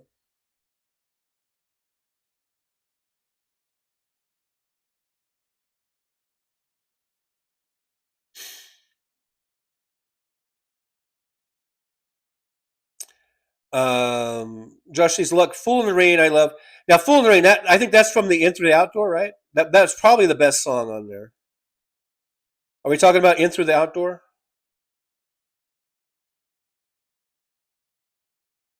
John Glad, 25 watching. Just saying. Yeah, 25. Thank you for the update. 25 watching, 41 thumbs up, though. So we are acting like good Democrats. At least we got a good surplus of thumbs ups. Thank you everyone for the 25 that are hanging in there and watching. I appreciate you. And what time is it? It's 12:16. Tim Farrell, the Farrell one's here. Hey, Tim, good to see you. I did not like In Through the Outdoor at Mad Matt. Coda was a bunch of outtakes. I liked In Through the Outdoor. I thought it was good, but I just think against all the other records, it was not as good. Aaron West, I never had TikTok. Lug Dragon says, I don't want to sound redundant, but I could talk about Led Zeppelin for literally 8 hours. It's funny you put a number on it like that. Robert Nichols, James had to watch Hee Haw. We watched Hee Haw, but for me, it wasn't had to. I enjoyed Hee Haw. I thought it was funny. And I didn't mind watching country music and stuff. I didn't. I mean, like, I've always been more of a rocker and been into rock music. But I don't have anything against country, and I liked Hee Haw. I thought it was funny, and the music was fine. Yeah, that had was it Roy? Who's Roy? Roy? The guy who he played a lot of banjo. And these guys were pretty big country stars. Because it had Buck Owens on Hee Haw, and I think Roy, whatever Roy's name was. And they would always have, special guests on, and I had no issue with the country music. I had no problem with it, even though I am primarily my main music is like hard rock music, but I can listen to some country. Doesn't bother me one bit, especially good country, like good classic country, I guess, like Buck Owens. I think he's good, and I like later on Dwight Yoakam, who was, I don't know, do you say protege? I don't know, but Buck Owens, it seems like, or Buck sort of brought. I think Buck kind of discovered Dwight Yoakam. I don't know, but I love Dwight Yoakam, and I got later to Dwight Yoakam concert, not at the concert, but speaking of locker room talk, I hooked up at a Dwight Yoakam concert. Boy, howdy, did I ever! So, but that's not the only reason. That's not the reason why I liked Dwight Yoakam before I went to the concert. I was already a fan.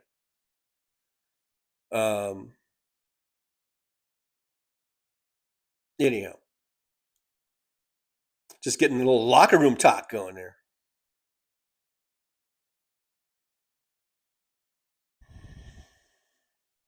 Aaron West, I once did a presentation in a college class about the copyright infringement case for Stairway to Heaven.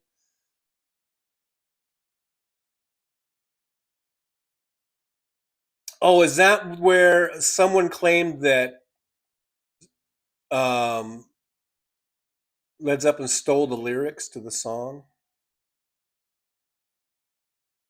Did they? What was the outcome? Did that guy get a settlement? Did he win? I do remember that, but I don't remember the outcome.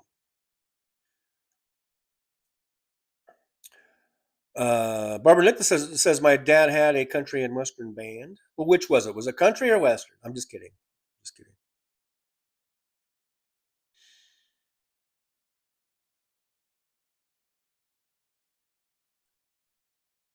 Bad Max says, you mean when we send in money that YouTube doesn't give it to you if you have No, the super chats and super stickers, and you still get that.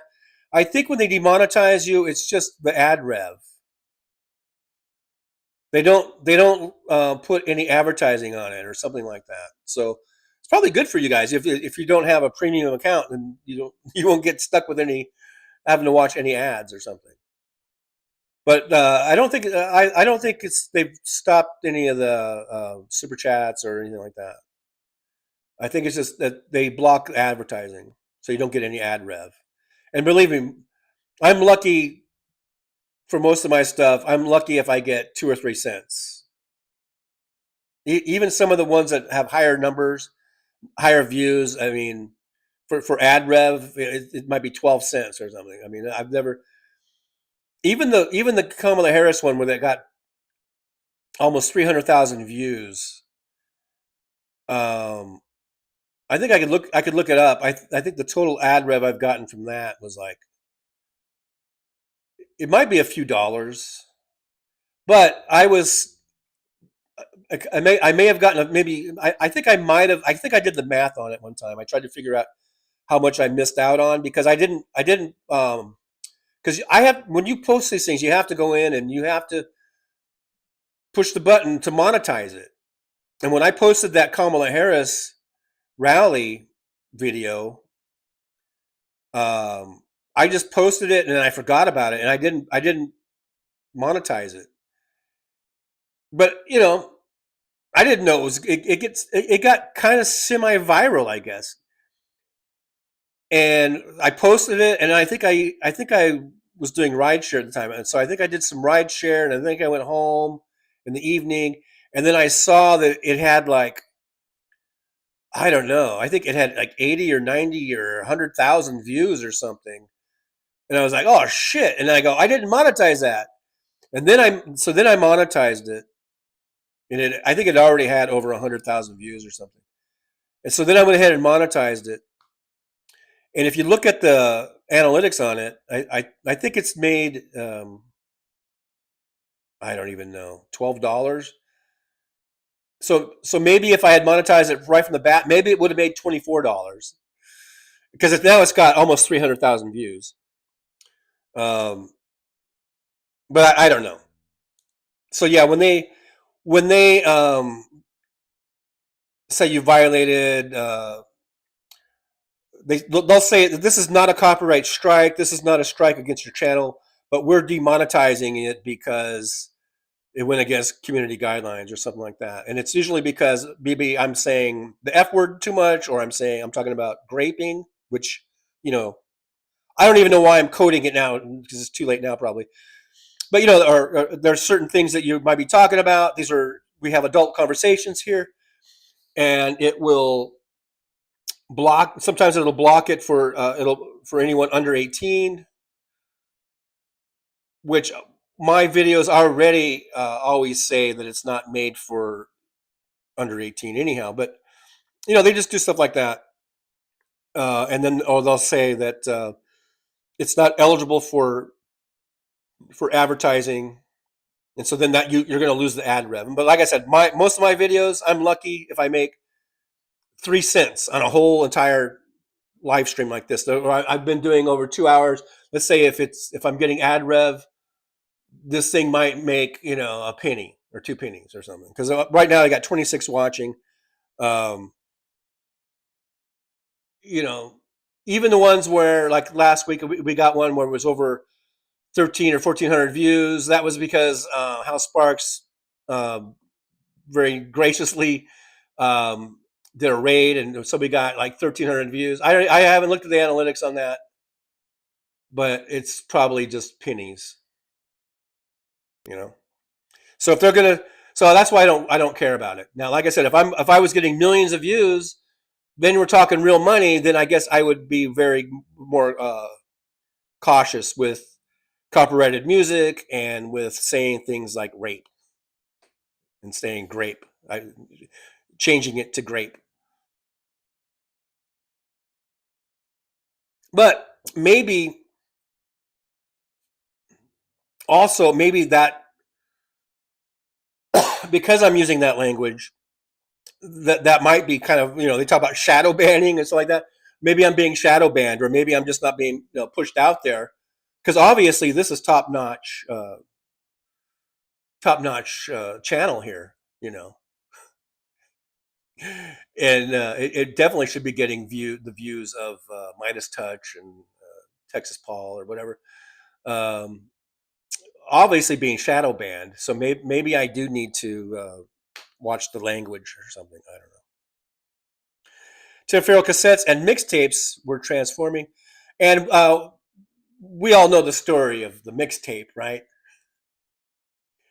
and what I would do, and I don't think this wasn't even a conscious thing. I don't know. I would make mixtapes, and on that little tiny sticker, on the cassette, the little tiny sticker, I would actually write compilation tape. I don't know why I didn't think to just write mixtape, because that's much easier than compilation tape.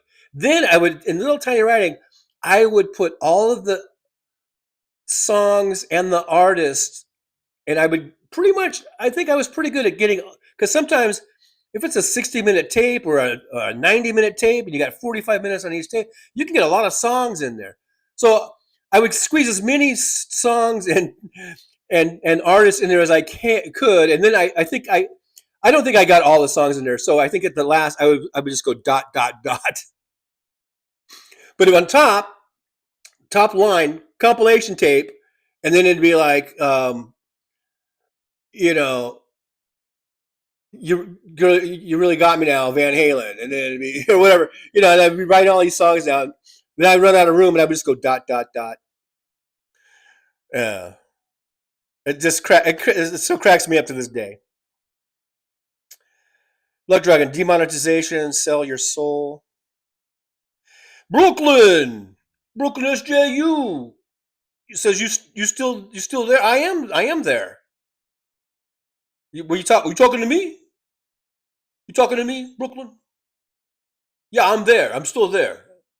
Actually, I'm here. I'm here. I'm not there. I'm here. I'm not there. I'm here. I'm right here. Top notch entertainment.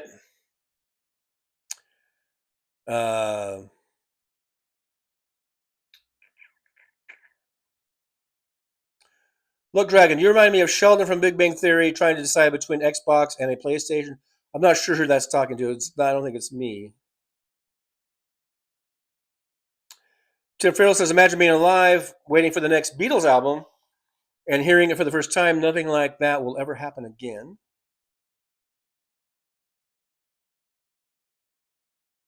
Josh C. Zeppelin had a broad musical palette. Their tunes didn't all sound the same. They were just great, just hard fucking rock. There was some of it definitely very bluesy rock, but just good, just ass kicking rock. Aaron West, my parents are 71 years. That's only 6 years difference. It's not like 20 years or whatever, Tim Farrell, Croce and Denver were master acoustic players. Are they going to make a Jim Croce biofilm? I thought I heard something about that. They should make a Jim Croce biopic. Jim Croce was, again, I'm Zeppelin, I'm, whatever, and Jim Croce was this folksy guy, right? Time in a Bottle. I mean, just great songs. Just great songs, and it was so tragic. It seems like he just, got that album out, and it was like on the charts, all these songs charting out, #1. I think he had a young family or, wife, maybe a young kid or something. Just getting going, and he dies in a goddamn fucking little plane crash, I believe. There should be a biopic on that. And then, ironically, John Denver also died in a plane crash, but I believe that was suicide. And I believe that was, of course, much later in life. He wasn't in his prime. This is when he was much later in life. He's going through a lot of issues. He's drinking. I think he might have been in recovery and one of the recovery type person, and then he definitely was, had relapsed or whatever. And I think he was depressed, going through, I think, divorce and issues and all kinds of stuff. And I think that plane crash, I think, was suicide. And I probably just got demonetized for that. I don't think you can say suicide. I don't think you can say rape. There's certain things you can't say, and you get demonetized. But maybe I'm just being paranoid now. I don't know. I might just be paranoid.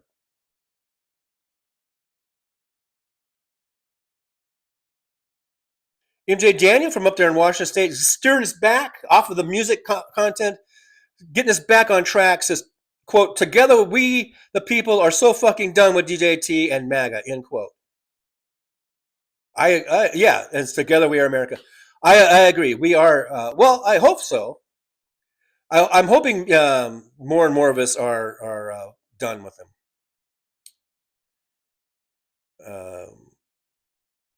Tim Farrell loved 10 Years After. Yeah, I remember it was a good album. I know 10 Years After had sort of a big hit or some big songs. But I'm not real. But I remember I think my cousin had that album, and it was a good album. Really good album, good songs on it.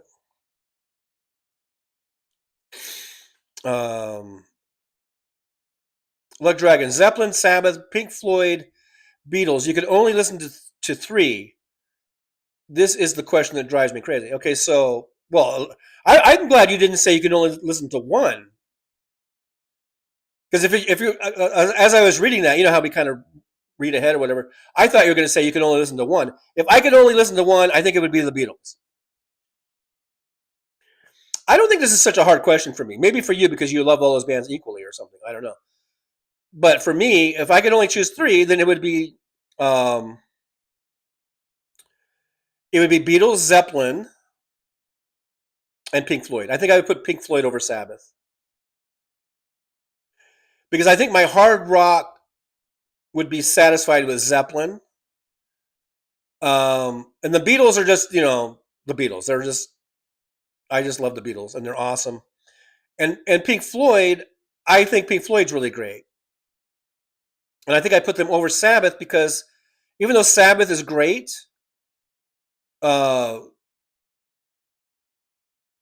great musicianship and Ozzy and all that, there really is only probably 2 or 3 songs that I really listen to. And that's like Iron Man and was it War Pigs? And there's another one I can't remember. So I think I would, for me, it's not too difficult of a choice. I think it would be the Beatles, Zeppelin, and Pink Floyd. Sorry, Sabbath. I can just remember. I'll just remember in Iron Man when the drums kick in. I'll just remember that in my head because that's like my favorite part of the song.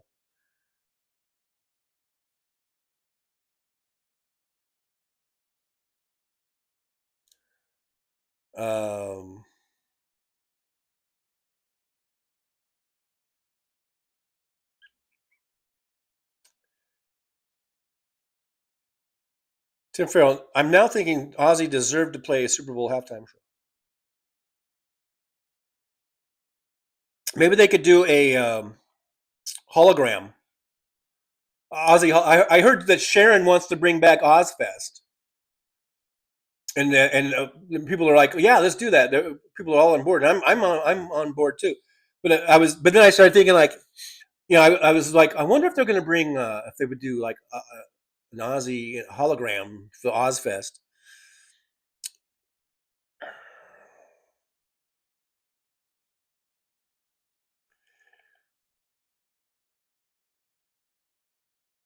Aaron West reminding everyone we do have channel memberships and super chats. You can also support the show by liking, subscribing, and sharing. And I thank you very much for everyone who's done that. You can buy me a coffee. There's the Buy Me a Coffee link.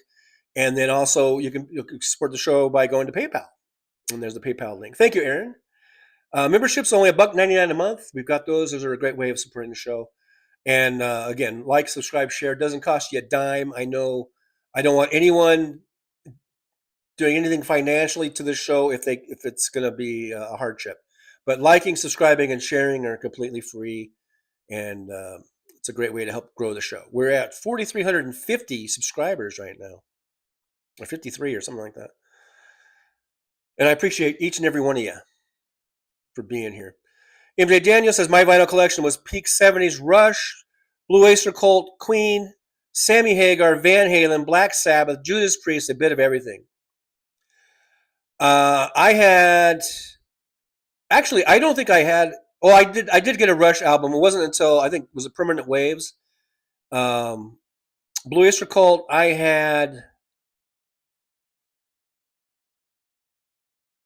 remember I had Blue Oyster Cult.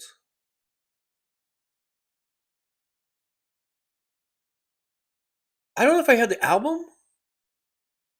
Because usually what I would do is I would buy albums and then record songs onto my compilation tapes. But I'm trying to remember. I don't remember if I had the album or not. But anyhow, Boys Cold, I had them somehow. I had some Queen albums. I love Queen ever since the early days. Sammy Hagar. I didn't have any Sammy Hagar. Like when I was in high school, I didn't get Sammy Hagar until I Can't Drive 55, like in the mid 80s. I guess it was before Van Halen. And then Van Halen, I had them from day one. Black Sabbath. I did not have the Black Sabbath albums. My cousin Brad had. That was one of his record collection, Black Sabbath, and we were on that patio, on that porch, cranking out Black Sabbath. Judas Priest. I didn't have any Judas Priest albums. A lot of my friends did. So I was definitely listening to Priest. I did not buy a Judas Priest album though, and a bit of everything. And I think I had a little bit of everything. Roy Clark. There you go. Thank you, BFL Tunes. Roy Clark, another great guitarist. Yes, and so. We used to watch Hee Haw on a regular basis, and I had no problem watching Hee Haw. Even as a kid, like Hee Haw, I can remember I was like, 10, 11, 12, watching Hee Haw. I thought it was funny, and I liked the music, and I really, I guess I had a broad taste in music, because like I say, even back then, it was in those Hee Haw days. I mean, the bands that I liked were the Beatles. I liked the Monkees. But I like CCR. I liked Chuck Berry. I had a Chuck Berry album, a live album. I think it was a double live album, and this is like in 1970 or something. A Chuck Berry. I love Chuck Berry. Stuff like that. That's who I had. CCR, and but we had country playing in the house, and I had no problem with it. Some people hate country. Some people can't stand like one note, one chord of country, and they're like, "Oh, turn that off." I'm like, "My God, really?" I mean, I get that maybe you don't like country or other stuff is you like better, but they can't listen to like 1 second of country without freaking out. I'm like, that's weird. Brooklyn, Roy Orbison. No, it wasn't Roy Orbison that I was thinking. It was Roy Clark. Roy Clark is the answer, folks. Look, Dragon says every single football game I've ever been to has at one point or another played AC/DC song. Has AC/DC ever played a Super Bowl? I don't know. I don't think so. But now I think half the band is dead, so I guess I could still get Angus and Brian out there. I'm not sure. I kind of think maybe they did, but like maybe there was a multi-band thing going, but I don't know.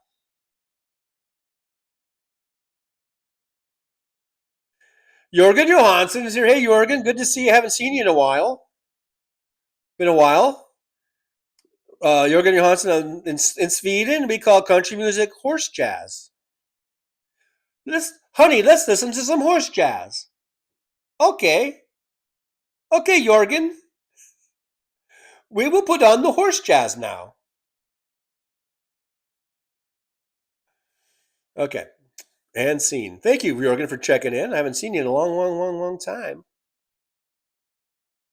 Luck Dragon says, my father started out as a rock and roll fan, but then switched to country. Man, oh man, did he love Garth Brooks and George Strait. I like me some Garth Brooks and George Strait,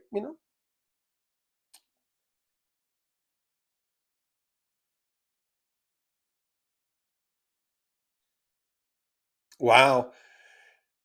Mad Max says, I worked in record and tape shop for years. We also sold pipes, screens, and bongs, but also record needles.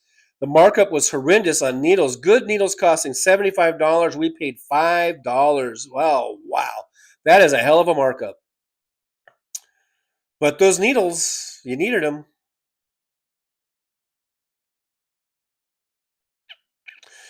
Anamore says, TJ, the only way to enjoy hard rock is loud. At least that's what my brother played it at home. Yeah, you got to have it loud.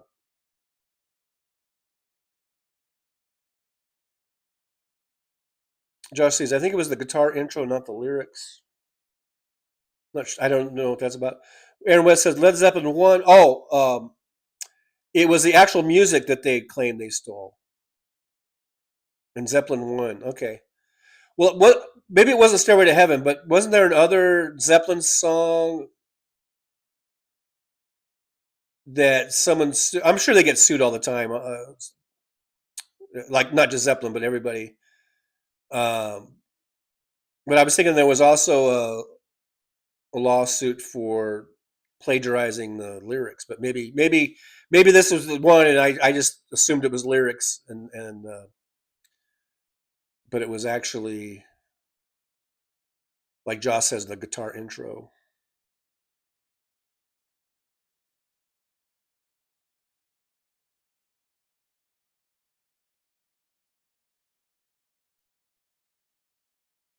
DPD 5840, Buck Owens, Minnie Pearl, Misty Rowe, and Roy Rogers and Kenny Rogers' ex-wife Marianne Gordon.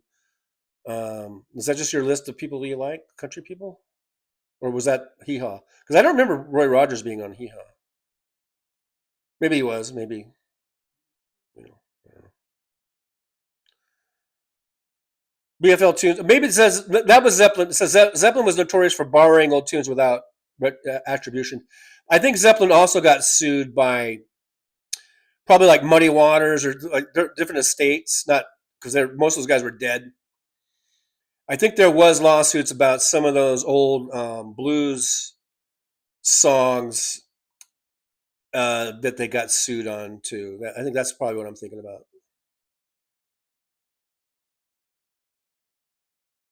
Um,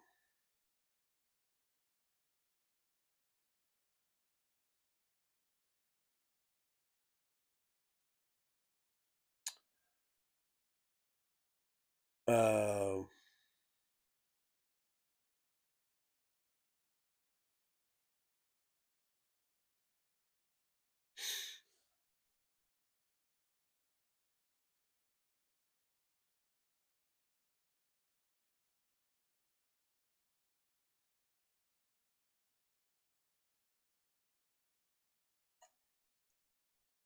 James Jaramillo, got to go start looking at the car. Take care.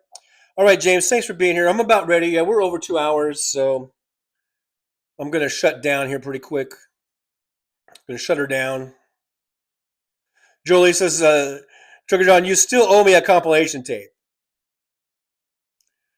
Well, when I get, if I ever get set up with a turntable and a cassette recorder, I will make you one for sure. Belfast Bob, because TJ is complicated, laughing out loud.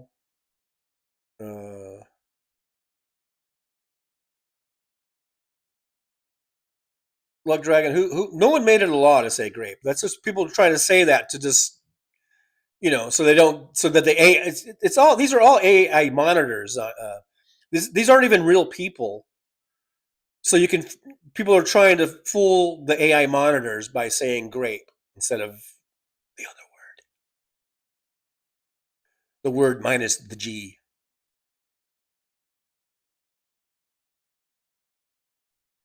Mad Mac, you would write all the songs on that little nameplate on the cassette or on the cardboard inside. Yeah, that's true. Yeah, on the little tape, I would write down as much as I could. Yeah, then on the inside, you had more room. Yeah, and I would fill that up too. Yeah.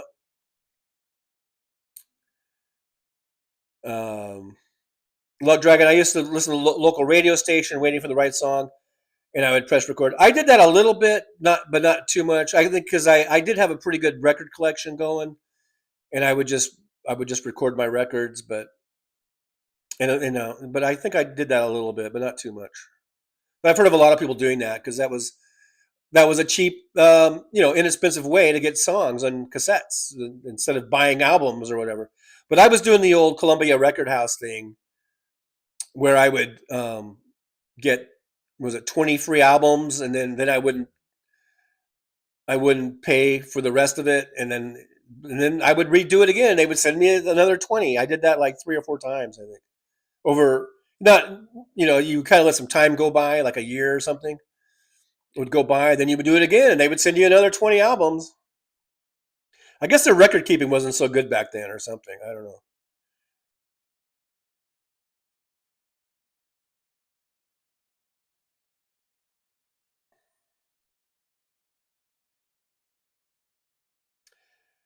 All right, I'm just sort of skipping down a little bit here.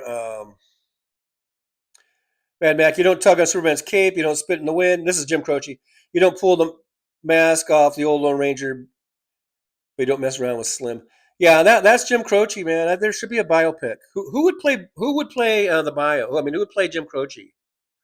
Could you guys think of anyone, like, who would be a good actor that could pull that off? I wonder. Because Jim sort of had did he kind of have like a fro? And I'm guessing maybe he was Puerto Rican, or he was some sort of, wasn't he, some sort of ethnicity? I don't know. I love the guy. I don't know but I don't know what he was. So you'd have to get sort of a, person with that look. BFL Tune says Croce's widow still manages the rights to his music, as she should, I think. DPD 54. Is there anything you can say on YouTube? Well, I think you can say whatever you want, but you get, like I say, demonetized. Basically, what they take away your ad rev.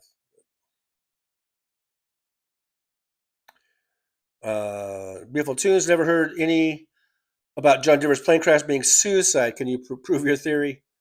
Probably not. I've listened to some. I don't know if you call them documentaries or whatever. I've heard some shows or whatever, talk shows about it. I think other people, I don't think I came up with that. I think other people have thought it might have been suicide. I guess there's no proof. Maybe the official thing, maybe there was a mechanical issue, maybe. I don't know. But no, I'm not in the court of law. This is just my little stream. I'm here just spouting my shit. So I don't feel as though I need to prove anything. I'm just telling you that that's what I think it was. But I could be wrong. Jim Henry says, before I go, Croce's plane had a lot of marijuana on board. John Denver's was engine failure, if I'm not mistaken. Yeah, I think they maybe attributed it to mechanical thing. But there was something that led me to believe that John Denver was suicidal. Maybe it wasn't suicide, but I think he was severely depressed, going through depression. So I don't know. So was Jim Croce smuggling marijuana? Josh says, I have trouble picking between Zeppelin and Rush. Well, for me, it's no. I like Rush, and Rush has got some really great songs, but to me, it's no question. Zeppelin, I would pick Zeppelin over Rush. Barbara Nicholas, I love some Phil Collins. Oh yeah, Phil Collins is good. He's got some good songs, but he's nowhere in the class of Led Zeppelin or Beatles. Sandy Foltz, you working today? Yeah, I'm going to work, and I did not work last night. No, I did not. DVD for Day 44, the Bee Gees, the Beatles, Journey, the Doobie Brothers, Player. I don't know. Oh, Player. There should be a comment there. Rufus, Chaka Khan, and the Pointer Sisters. It's funny. The Bee Gees, I never really liked the Bee Gees until I start listening to them, and then I'm like, this is good. This is cool. You know what I mean? It's like I never. I'm never. You know how you just want to. You feel like listening to somebody, like whatever. I feel like listening to some Van Halen, or I feel like listening to some Beatles. I don't think I've ever once in my life said, man, I really feel like listening to some Bee Gees right now. But then whenever the Bee Gees come on, I'm like, I'm head bopping, I'm singing along.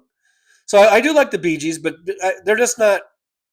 Again, I guess it's not my thing, but I think the Bee Gees are really good, and they've got some really great songs, really great hits. And I did buy in high school the Saturday Night Fever soundtrack, which was almost all Bee Gees. I mean, there were a few others on there, but Lots of Bee Gees on there, and those are great songs. But I'm not really, huge Bee Gees fan. The Beatles, of course. Journey. I like Journey. I think they're really good, but they're a little too poppy for me. A little too pop, actually, for me. But again, great songs, great hits. Steve Perry, one of the greatest singers in rock history. Neil Schon, a great guitarist. So they've got a great band, great musicians, and they're still probably just as popular today as ever. But they're just a little too poppy for me. The Doobie Brothers, they've got some really good songs. I like the Doobie Brothers, especially kind of the earlier stuff. Player, I'm not really into them. Rufus featuring Chaka Khan. I bought the, that, I don't know if it was their first album or their first big album, but Rufus featuring Chaka Khan. It was, Tell Me Something Good. I love that album. I bought the album, and I thought Chaka Khan was absolutely gorgeous and sexy. And I've talked about this before. I think I was like, I don't know, what was I, 12, 13, 14? I don't even know. But I put the photo to good use. The Pointer Sisters, they were good, great, big hits, big, huge, lots of big hits, great songs. Again, not really into that, very pop, but very, very good, very classic, big hit songs, chart-topping song. Mad Max says Ozfest would be damn awesome. I think they're going to bring it back, Mad Mac. I think they're going to bring it back. Everyone's kind of jazzed about that, like the bands and stuff, that want to do it. There's lots of bands that would do it. Adam Moore says, TJ, there are several documentaries on Jim Croce. I'm not talking about a documentary. I'm talking about a biopic.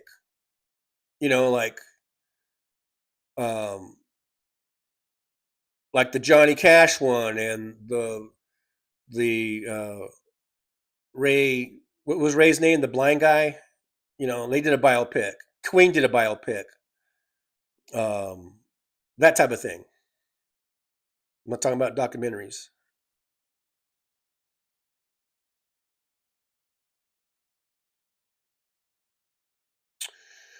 Look, Dragon says the reason I have to pick Black Sabbath is because I grew up with metal my entire teenage life. Well, good for you. Pick Black Sabbath.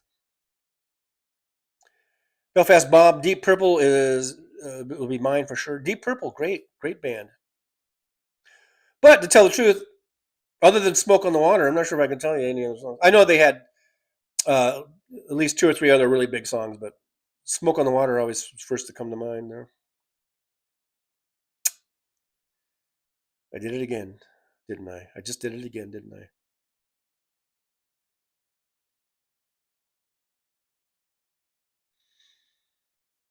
Sandy Foltz, I loved Hee Haw. Well, I'm not surprised.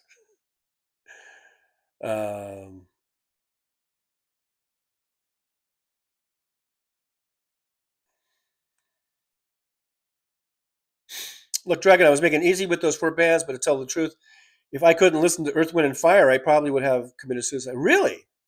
Earth, Wind, and Fire, another great band, great songs, great, huge songs, tremendous talent.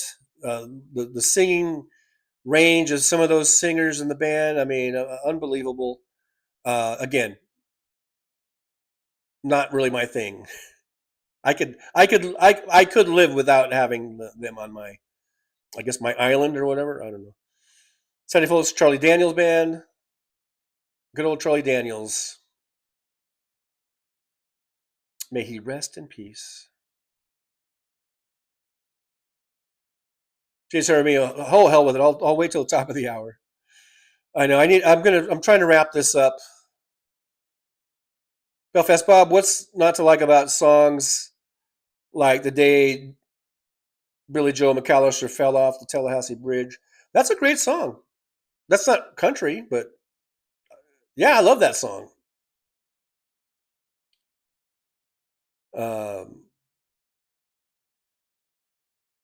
Aaron West, Ode to Billy Joe. Did you see that movie? I think, wasn't that a made-for-TV movie? I think it was a made-for-TV movie, and I think I did see it. But that song came out years and years and years before that movie. Luck Dragon says, Sammy Hagar, I Can't Drive 55 was the very first arena concert I ever went to. They played with Zebra. I can't recall Zebra, but it does sound familiar.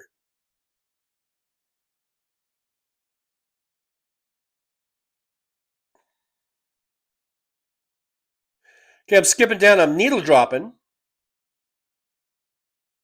Lug Dragon says, one of these days, Trucker John is going to go on an 8-hour marathon live stream, and I'll be there for it. I don't think I've done 8 hours, but I've definitely done over 4 hours. I don't know if Aaron or Jolie can recall. Didn't we do like a 6-hour one once or something? We've done a couple that were pretty long.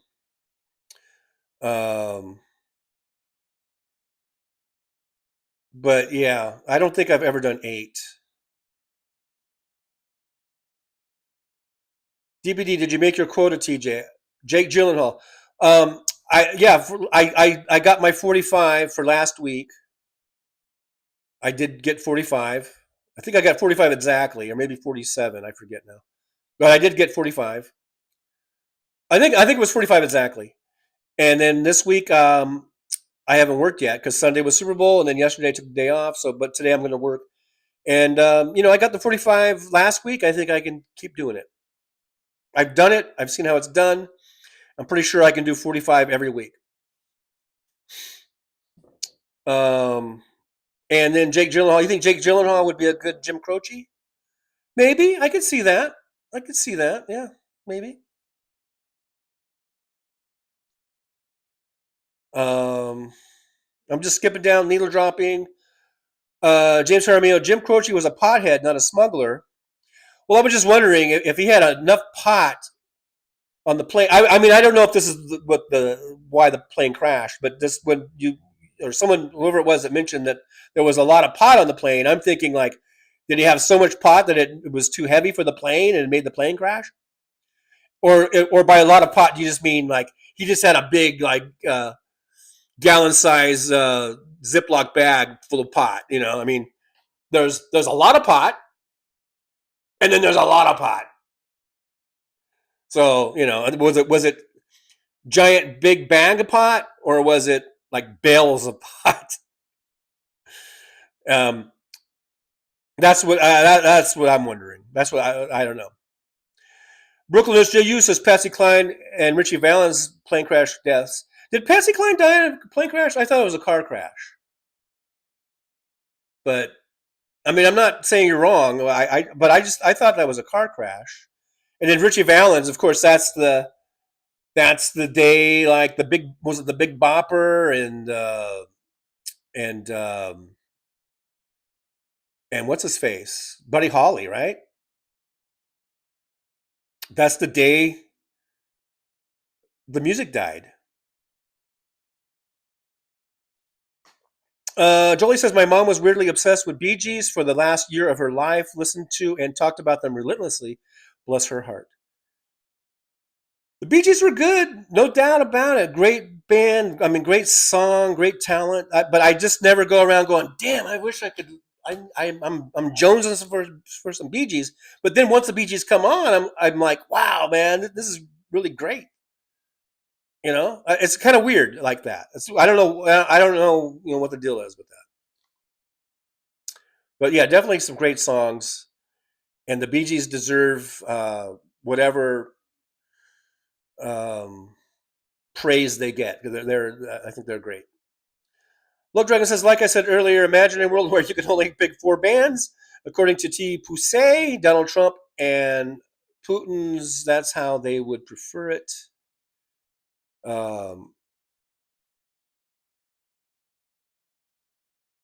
DBD, are you kidding? After the Love Is Gone in September, is that Player? I'm sure I've heard the songs, and I've heard of Player, but But look, there's lots of bands where I forget what they did and everything. Jørgen Johansson, Mad Mac, my favorite but I love I Have a Dream with the child choir. I did that was total skipping down and needle dropping. There it is, Ray Charles. Aaron West says, fun fact, Ray Charles hated Elvis, but he let Elvis perform his songs for the royalties. That's just called being a good businessman. Yeah, good businessman there.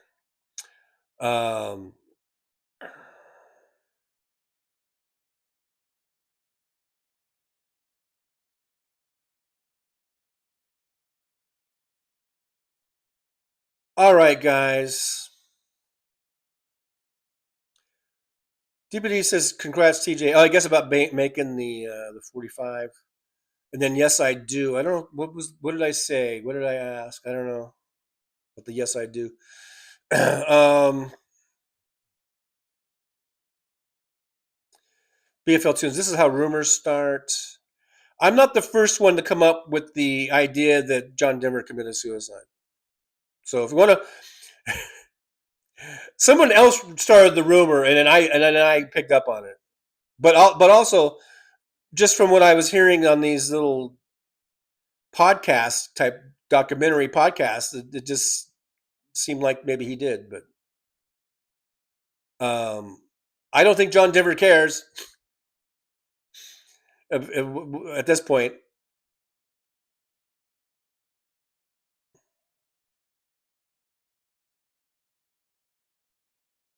Oh, plane crash. Patsy Cline was a plane crash. Okay, all right. Luck Dragon, nice TJ. I also preferred 45 records. I used to have a bunch of 45s.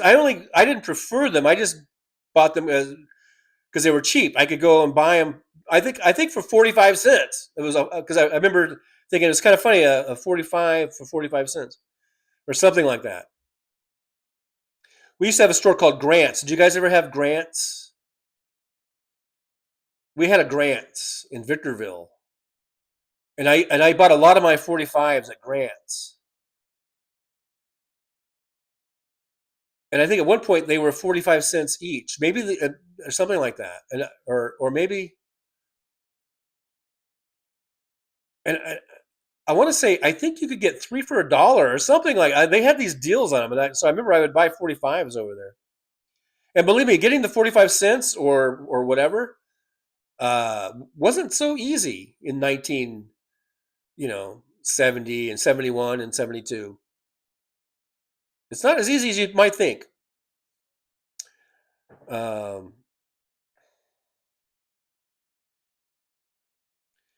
Look, Dragon, if I leave here tomorrow, would you still remember me? I guess we're doing some Leonard Skinner. By the way, I don't believe there are any surviving members of Leonard Skinner, but they still perform as Leonard Skinner. Basically, as far as I'm concerned, it's nothing but a tribute band. There's not one surviving member of Leonard Skinner left. Most of them died in the plane crash when I was in high school. I think it was in 78. I think at least half the band died in that plane crash. And then the surviving members have all died, I'm pretty sure. But they're still performing as Leonard Skinner and it's not like they spell it differently, so like it's a tribute band. No, it's Leonard Skinner. Now there are some relatives, I think, that are in the band, cousins and things of this nature. But I don't think there's any actual surviving original members left in Leonard Skinner. So just remember that. If you're a big Leonard Skinner fan and you want to go see a Leonard Skinner concert, you're really just watching sort of a tribute band at this point. But you're paying probably full dollar, to see them.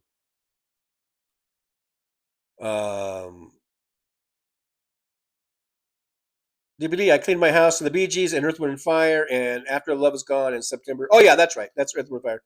Players, is Baby Come Back? Oh yeah. Was that them? You can blame it all on me. That was Player? I was thinking that was like Pablo Cruz or something. What's the Pablo Cruz song? Didn't they do a song that was kind of like that? Like, Baby Come Back.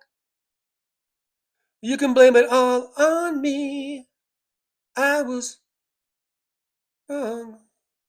But I can't live without you. Something like that, right? What song did Pablo Cruz do? Guys, you guys are all experts.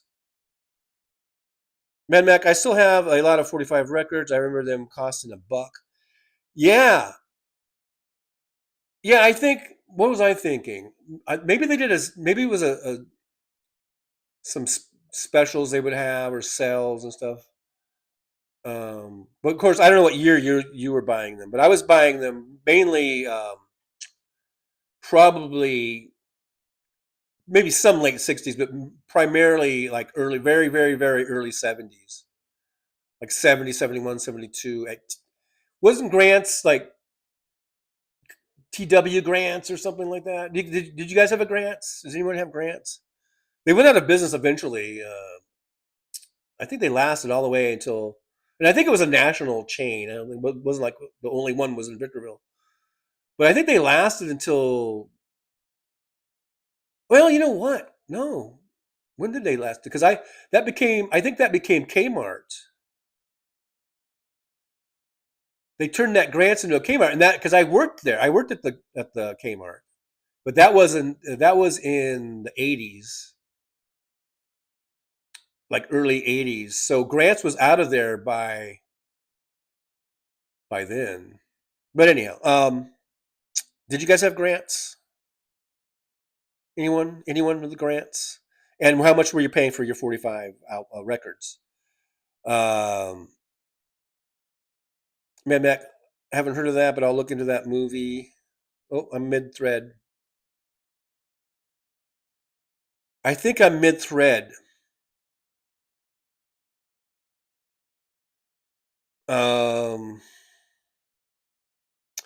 Look, Dragon, there's no way impossible to tell if John Denver committed suicide. That's like saying Kobe Bryant rushed the pilot in the helicopter crash. I don't think it's like that at all. I think that we can surmise. We can. You know, we could say what it's called freedom of speech, Luck Dragon. I think John Denver committed suicide. Okay, so sue me. And I do think that the helicopter pilot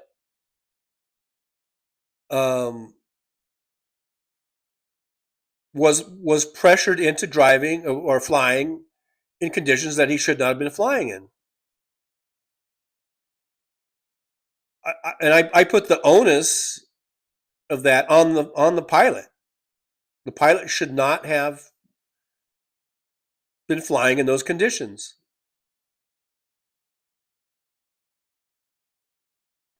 So, I don't know if Kobe Bryant. I don't know what you mean by rushed the pilot, but I don't know if Kobe Bryant said anything or I mean, but I do think that there was pressure put on the pilot to fly in those conditions that he had really no business flying in. BFL Tune says, yes, Player did Baby Come Back. Okay, what song did Pablo Cruz do that was very similar, I think?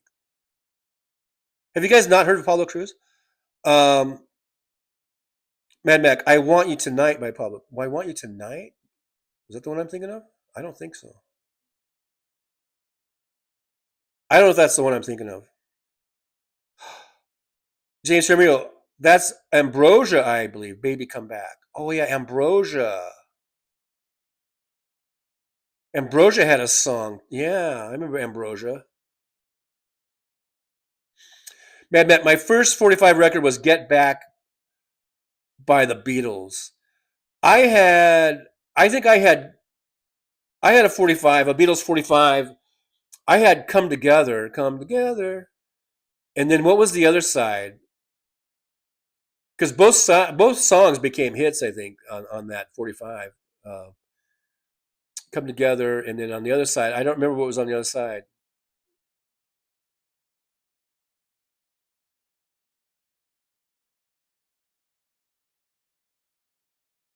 BFL Tunes, yes, we had grants. See there? At least, okay, so I'm not going crazy. At least one other person had a grant. Luck Dragon says Woolworths and Mervyn's were the place we would go every summer to buy new school clothes with my mother.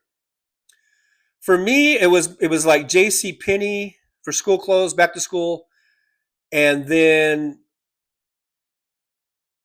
was mainly in Victorville. And then we would make the big trip down to San Bernardino, to the San Bernardino Mall, and I remember getting a lot of Sears clothing, Toughskins, and things of this nature for Husky kids. I was a Husky kid. So it was mainly like J.C. Penney and Sears, I think,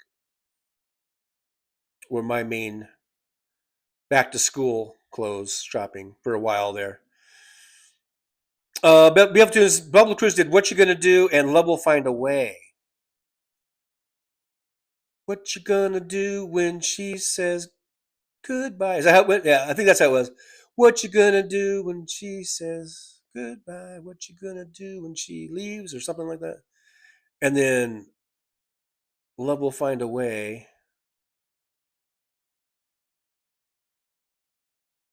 I think I had a Pablo Cruz album. That's why I think I bought the Pablo Cruz, and that's not really in my wheelhouse. But I think I bought that Pablo Cruz. I think I was in high school.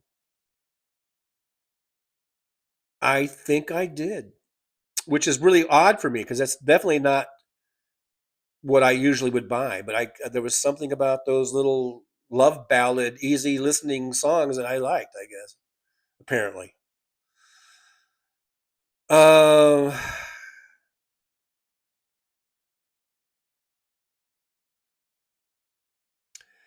Daniel, we had our records and stuff from a head shop that was a small converted barber shop back in the 70s called Hot Poop.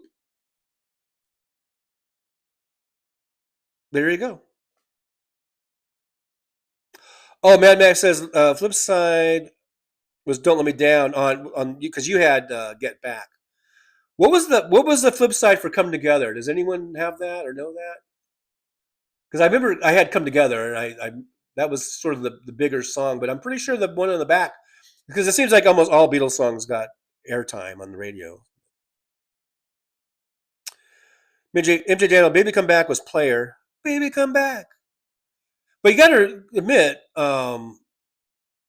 Player, Pablo Cruz, Ambrosia, I think they all had songs out that sounded very similar.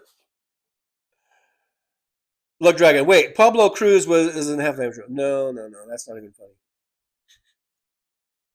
Johan Johansson, one of the world's best records ever, Sgt. Pepper's. Great album, great Beatle album, absolutely.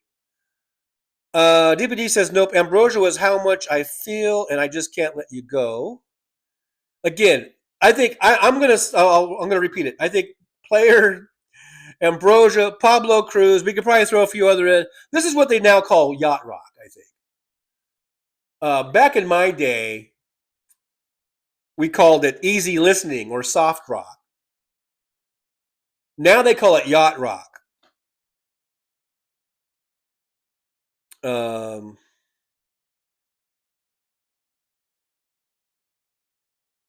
Yeah, MJ General says, "Welcome to Yacht Rock Talk." That's funny. I hadn't read your post yet when I said that, MJ. Anyhow, my phone is down to 20%. It just gave me a notification there. I'm at 20%. I have been going long. I'm a 3-hour show. That's rare. I usually don't do 3-hour shows because I got to go. I got to do it. Luck Dragon, my father was really into Creedence Clearwater and BTO. I like both those bands. I like Creedence much better. They're a much better band, much more classic. Just classic rock, classic, iconic songs. But BTO, great. They're a great band also. They're great. They have a great, probably 4 great songs, I would say.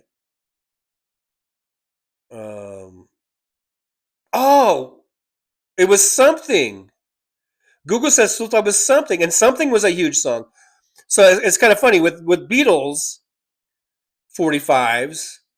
Usually the B side was like the throwaway song or whatever, but with the Beatles, a lot of times their B sides were just as big as the A-side, and Something might have been a bigger song than Come Together, but anyhow. Yeah, so I used to play those all the time. Adult contemporary, yeah. Yeah, now it's yacht rock. Tim Farrell, 45 RPM single for the Beatles song Something, which was released October 69, featured Come Together.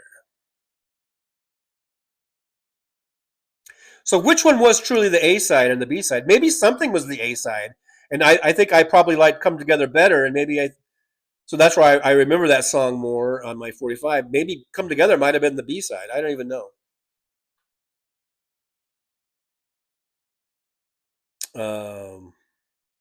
All right, James. I know I went way too long. Thanks for being here, for hanging out. I appreciate you. DPD says, great show, TJ. Congrats on your quote. Everything else, everyone else, enjoy your day. Luck Dragon, I think you just convinced me, Trucker. If I had to listen to one song for the rest of my life, why wouldn't it be Margaritaville? Oh, great. Thank you. Now that's one of those songs that's like an earworm type of song. Now that's going to be in my freaking head all day. Barbara Nichols, don't forget your charger. Yeah, I need to charge my phone. Anyhow, all right, guys. Thank you so much for being here. It was fun talking about music and getting away a little bit from, all the fucking horrible shit going on in Washington and with our president and with our country, with ICE. Horrible fucking shit. So it's nice to just unplug a little bit, talk about music, talk about other things. And so I appreciate you guys allowing me to do that. And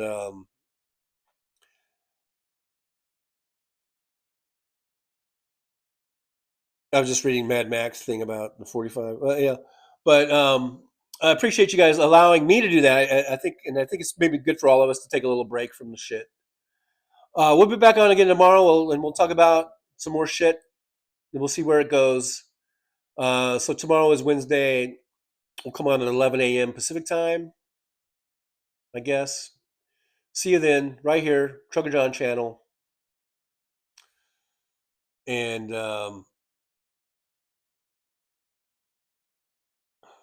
I don't know what's going on here.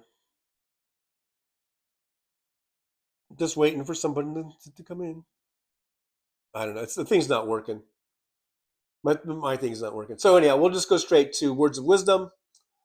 All right, guys. So thanks for being here. Get your pad, your pencil out, and let's go ahead and write down these words of wisdom. I think we're going to need these to get us through the next year or two. All right? These are important. All right, you guys ready? Today's words of wisdom are, okay.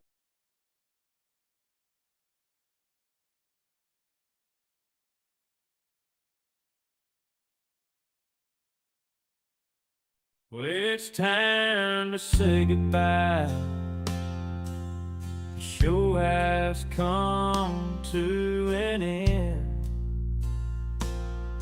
But don't be sad, no, don't you cry. We're all gonna come back and meet again. We'll have some fun times, hopefully nothing too bad. We might talk about war crimes, might talk about Baghdad. I doubt we'll talk about door chimes, but if we did, I'd be only too glad. So hasta la vista, baby. The show is over, but could I ask you maybe to take a shower? No, that's not what I meant, but I couldn't think of anything to rhyme with over. Now my whole rhyming scheme is all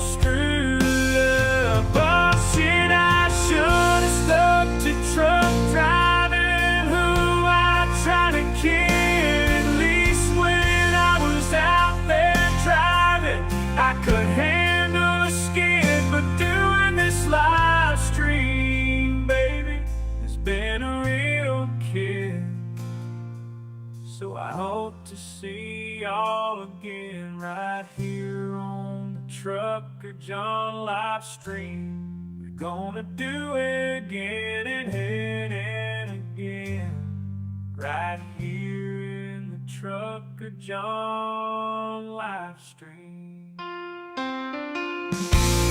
Yeah, the Trucker John live stream. We're gonna come back and do it all again. No, this ain't no dream. This is where we win, right here on the Trucker John live stream. No, this time to say goodbye. The show is coming in. But don't be sad, no, don't you cry. We're all gonna come back and meet again.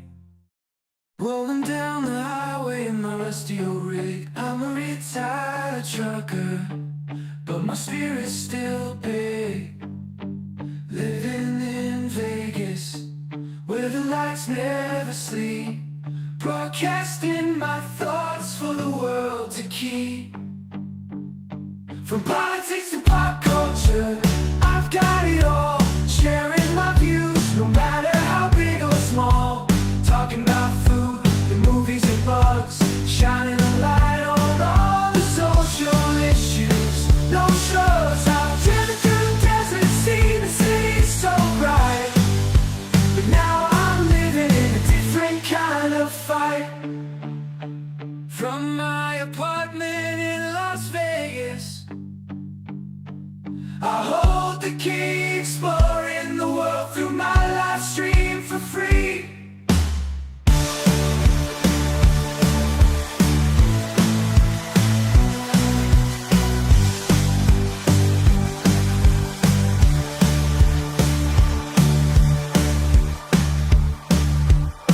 In my apartment in Las Vegas, I hold the key, exploring the world through my live stream for free.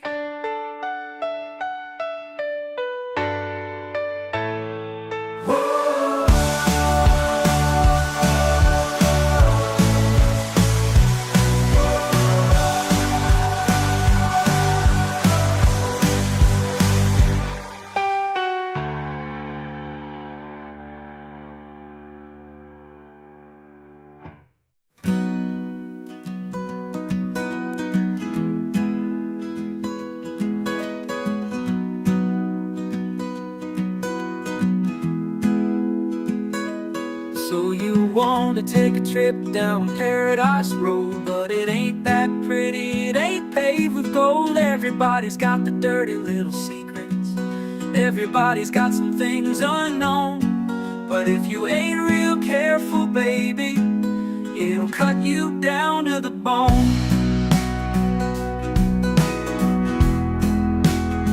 Under all those bright lights, you've gotta learn to ignore the glitter. It's all about fight or flight, and you don't wanna do either. So go on down to Paradise Road, it'll make you wish that you were young. But all it'll do is make you feel old and regret trading in your love for us. It's all just a big charade, it's all just one big game, and it ain't about love. It's all about the thrills, it's about staying in the hunt, it's about going in for the kill. So head on down to Paradise Road, that's where your friends are now.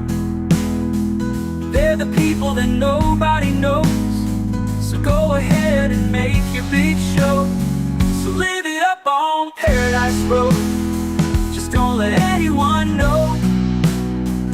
It'll be your dirty little secret, it'll be your guilty little pleasure. Living a secret that the whole world sees, hiding in plain sight among the scum and the thieves. It's so damn hard to ever be pleased.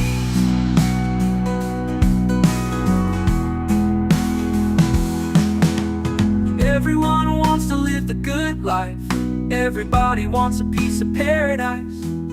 But where would you run? Where would you hide? What would you do to buy a little more time?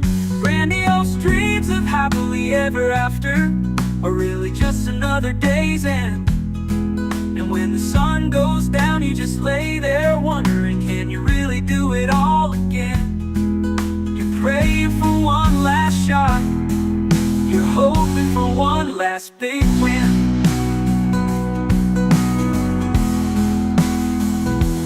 Paradise Road is calling, so you better hurry along. Paradise Road is calling, so you better hurry along.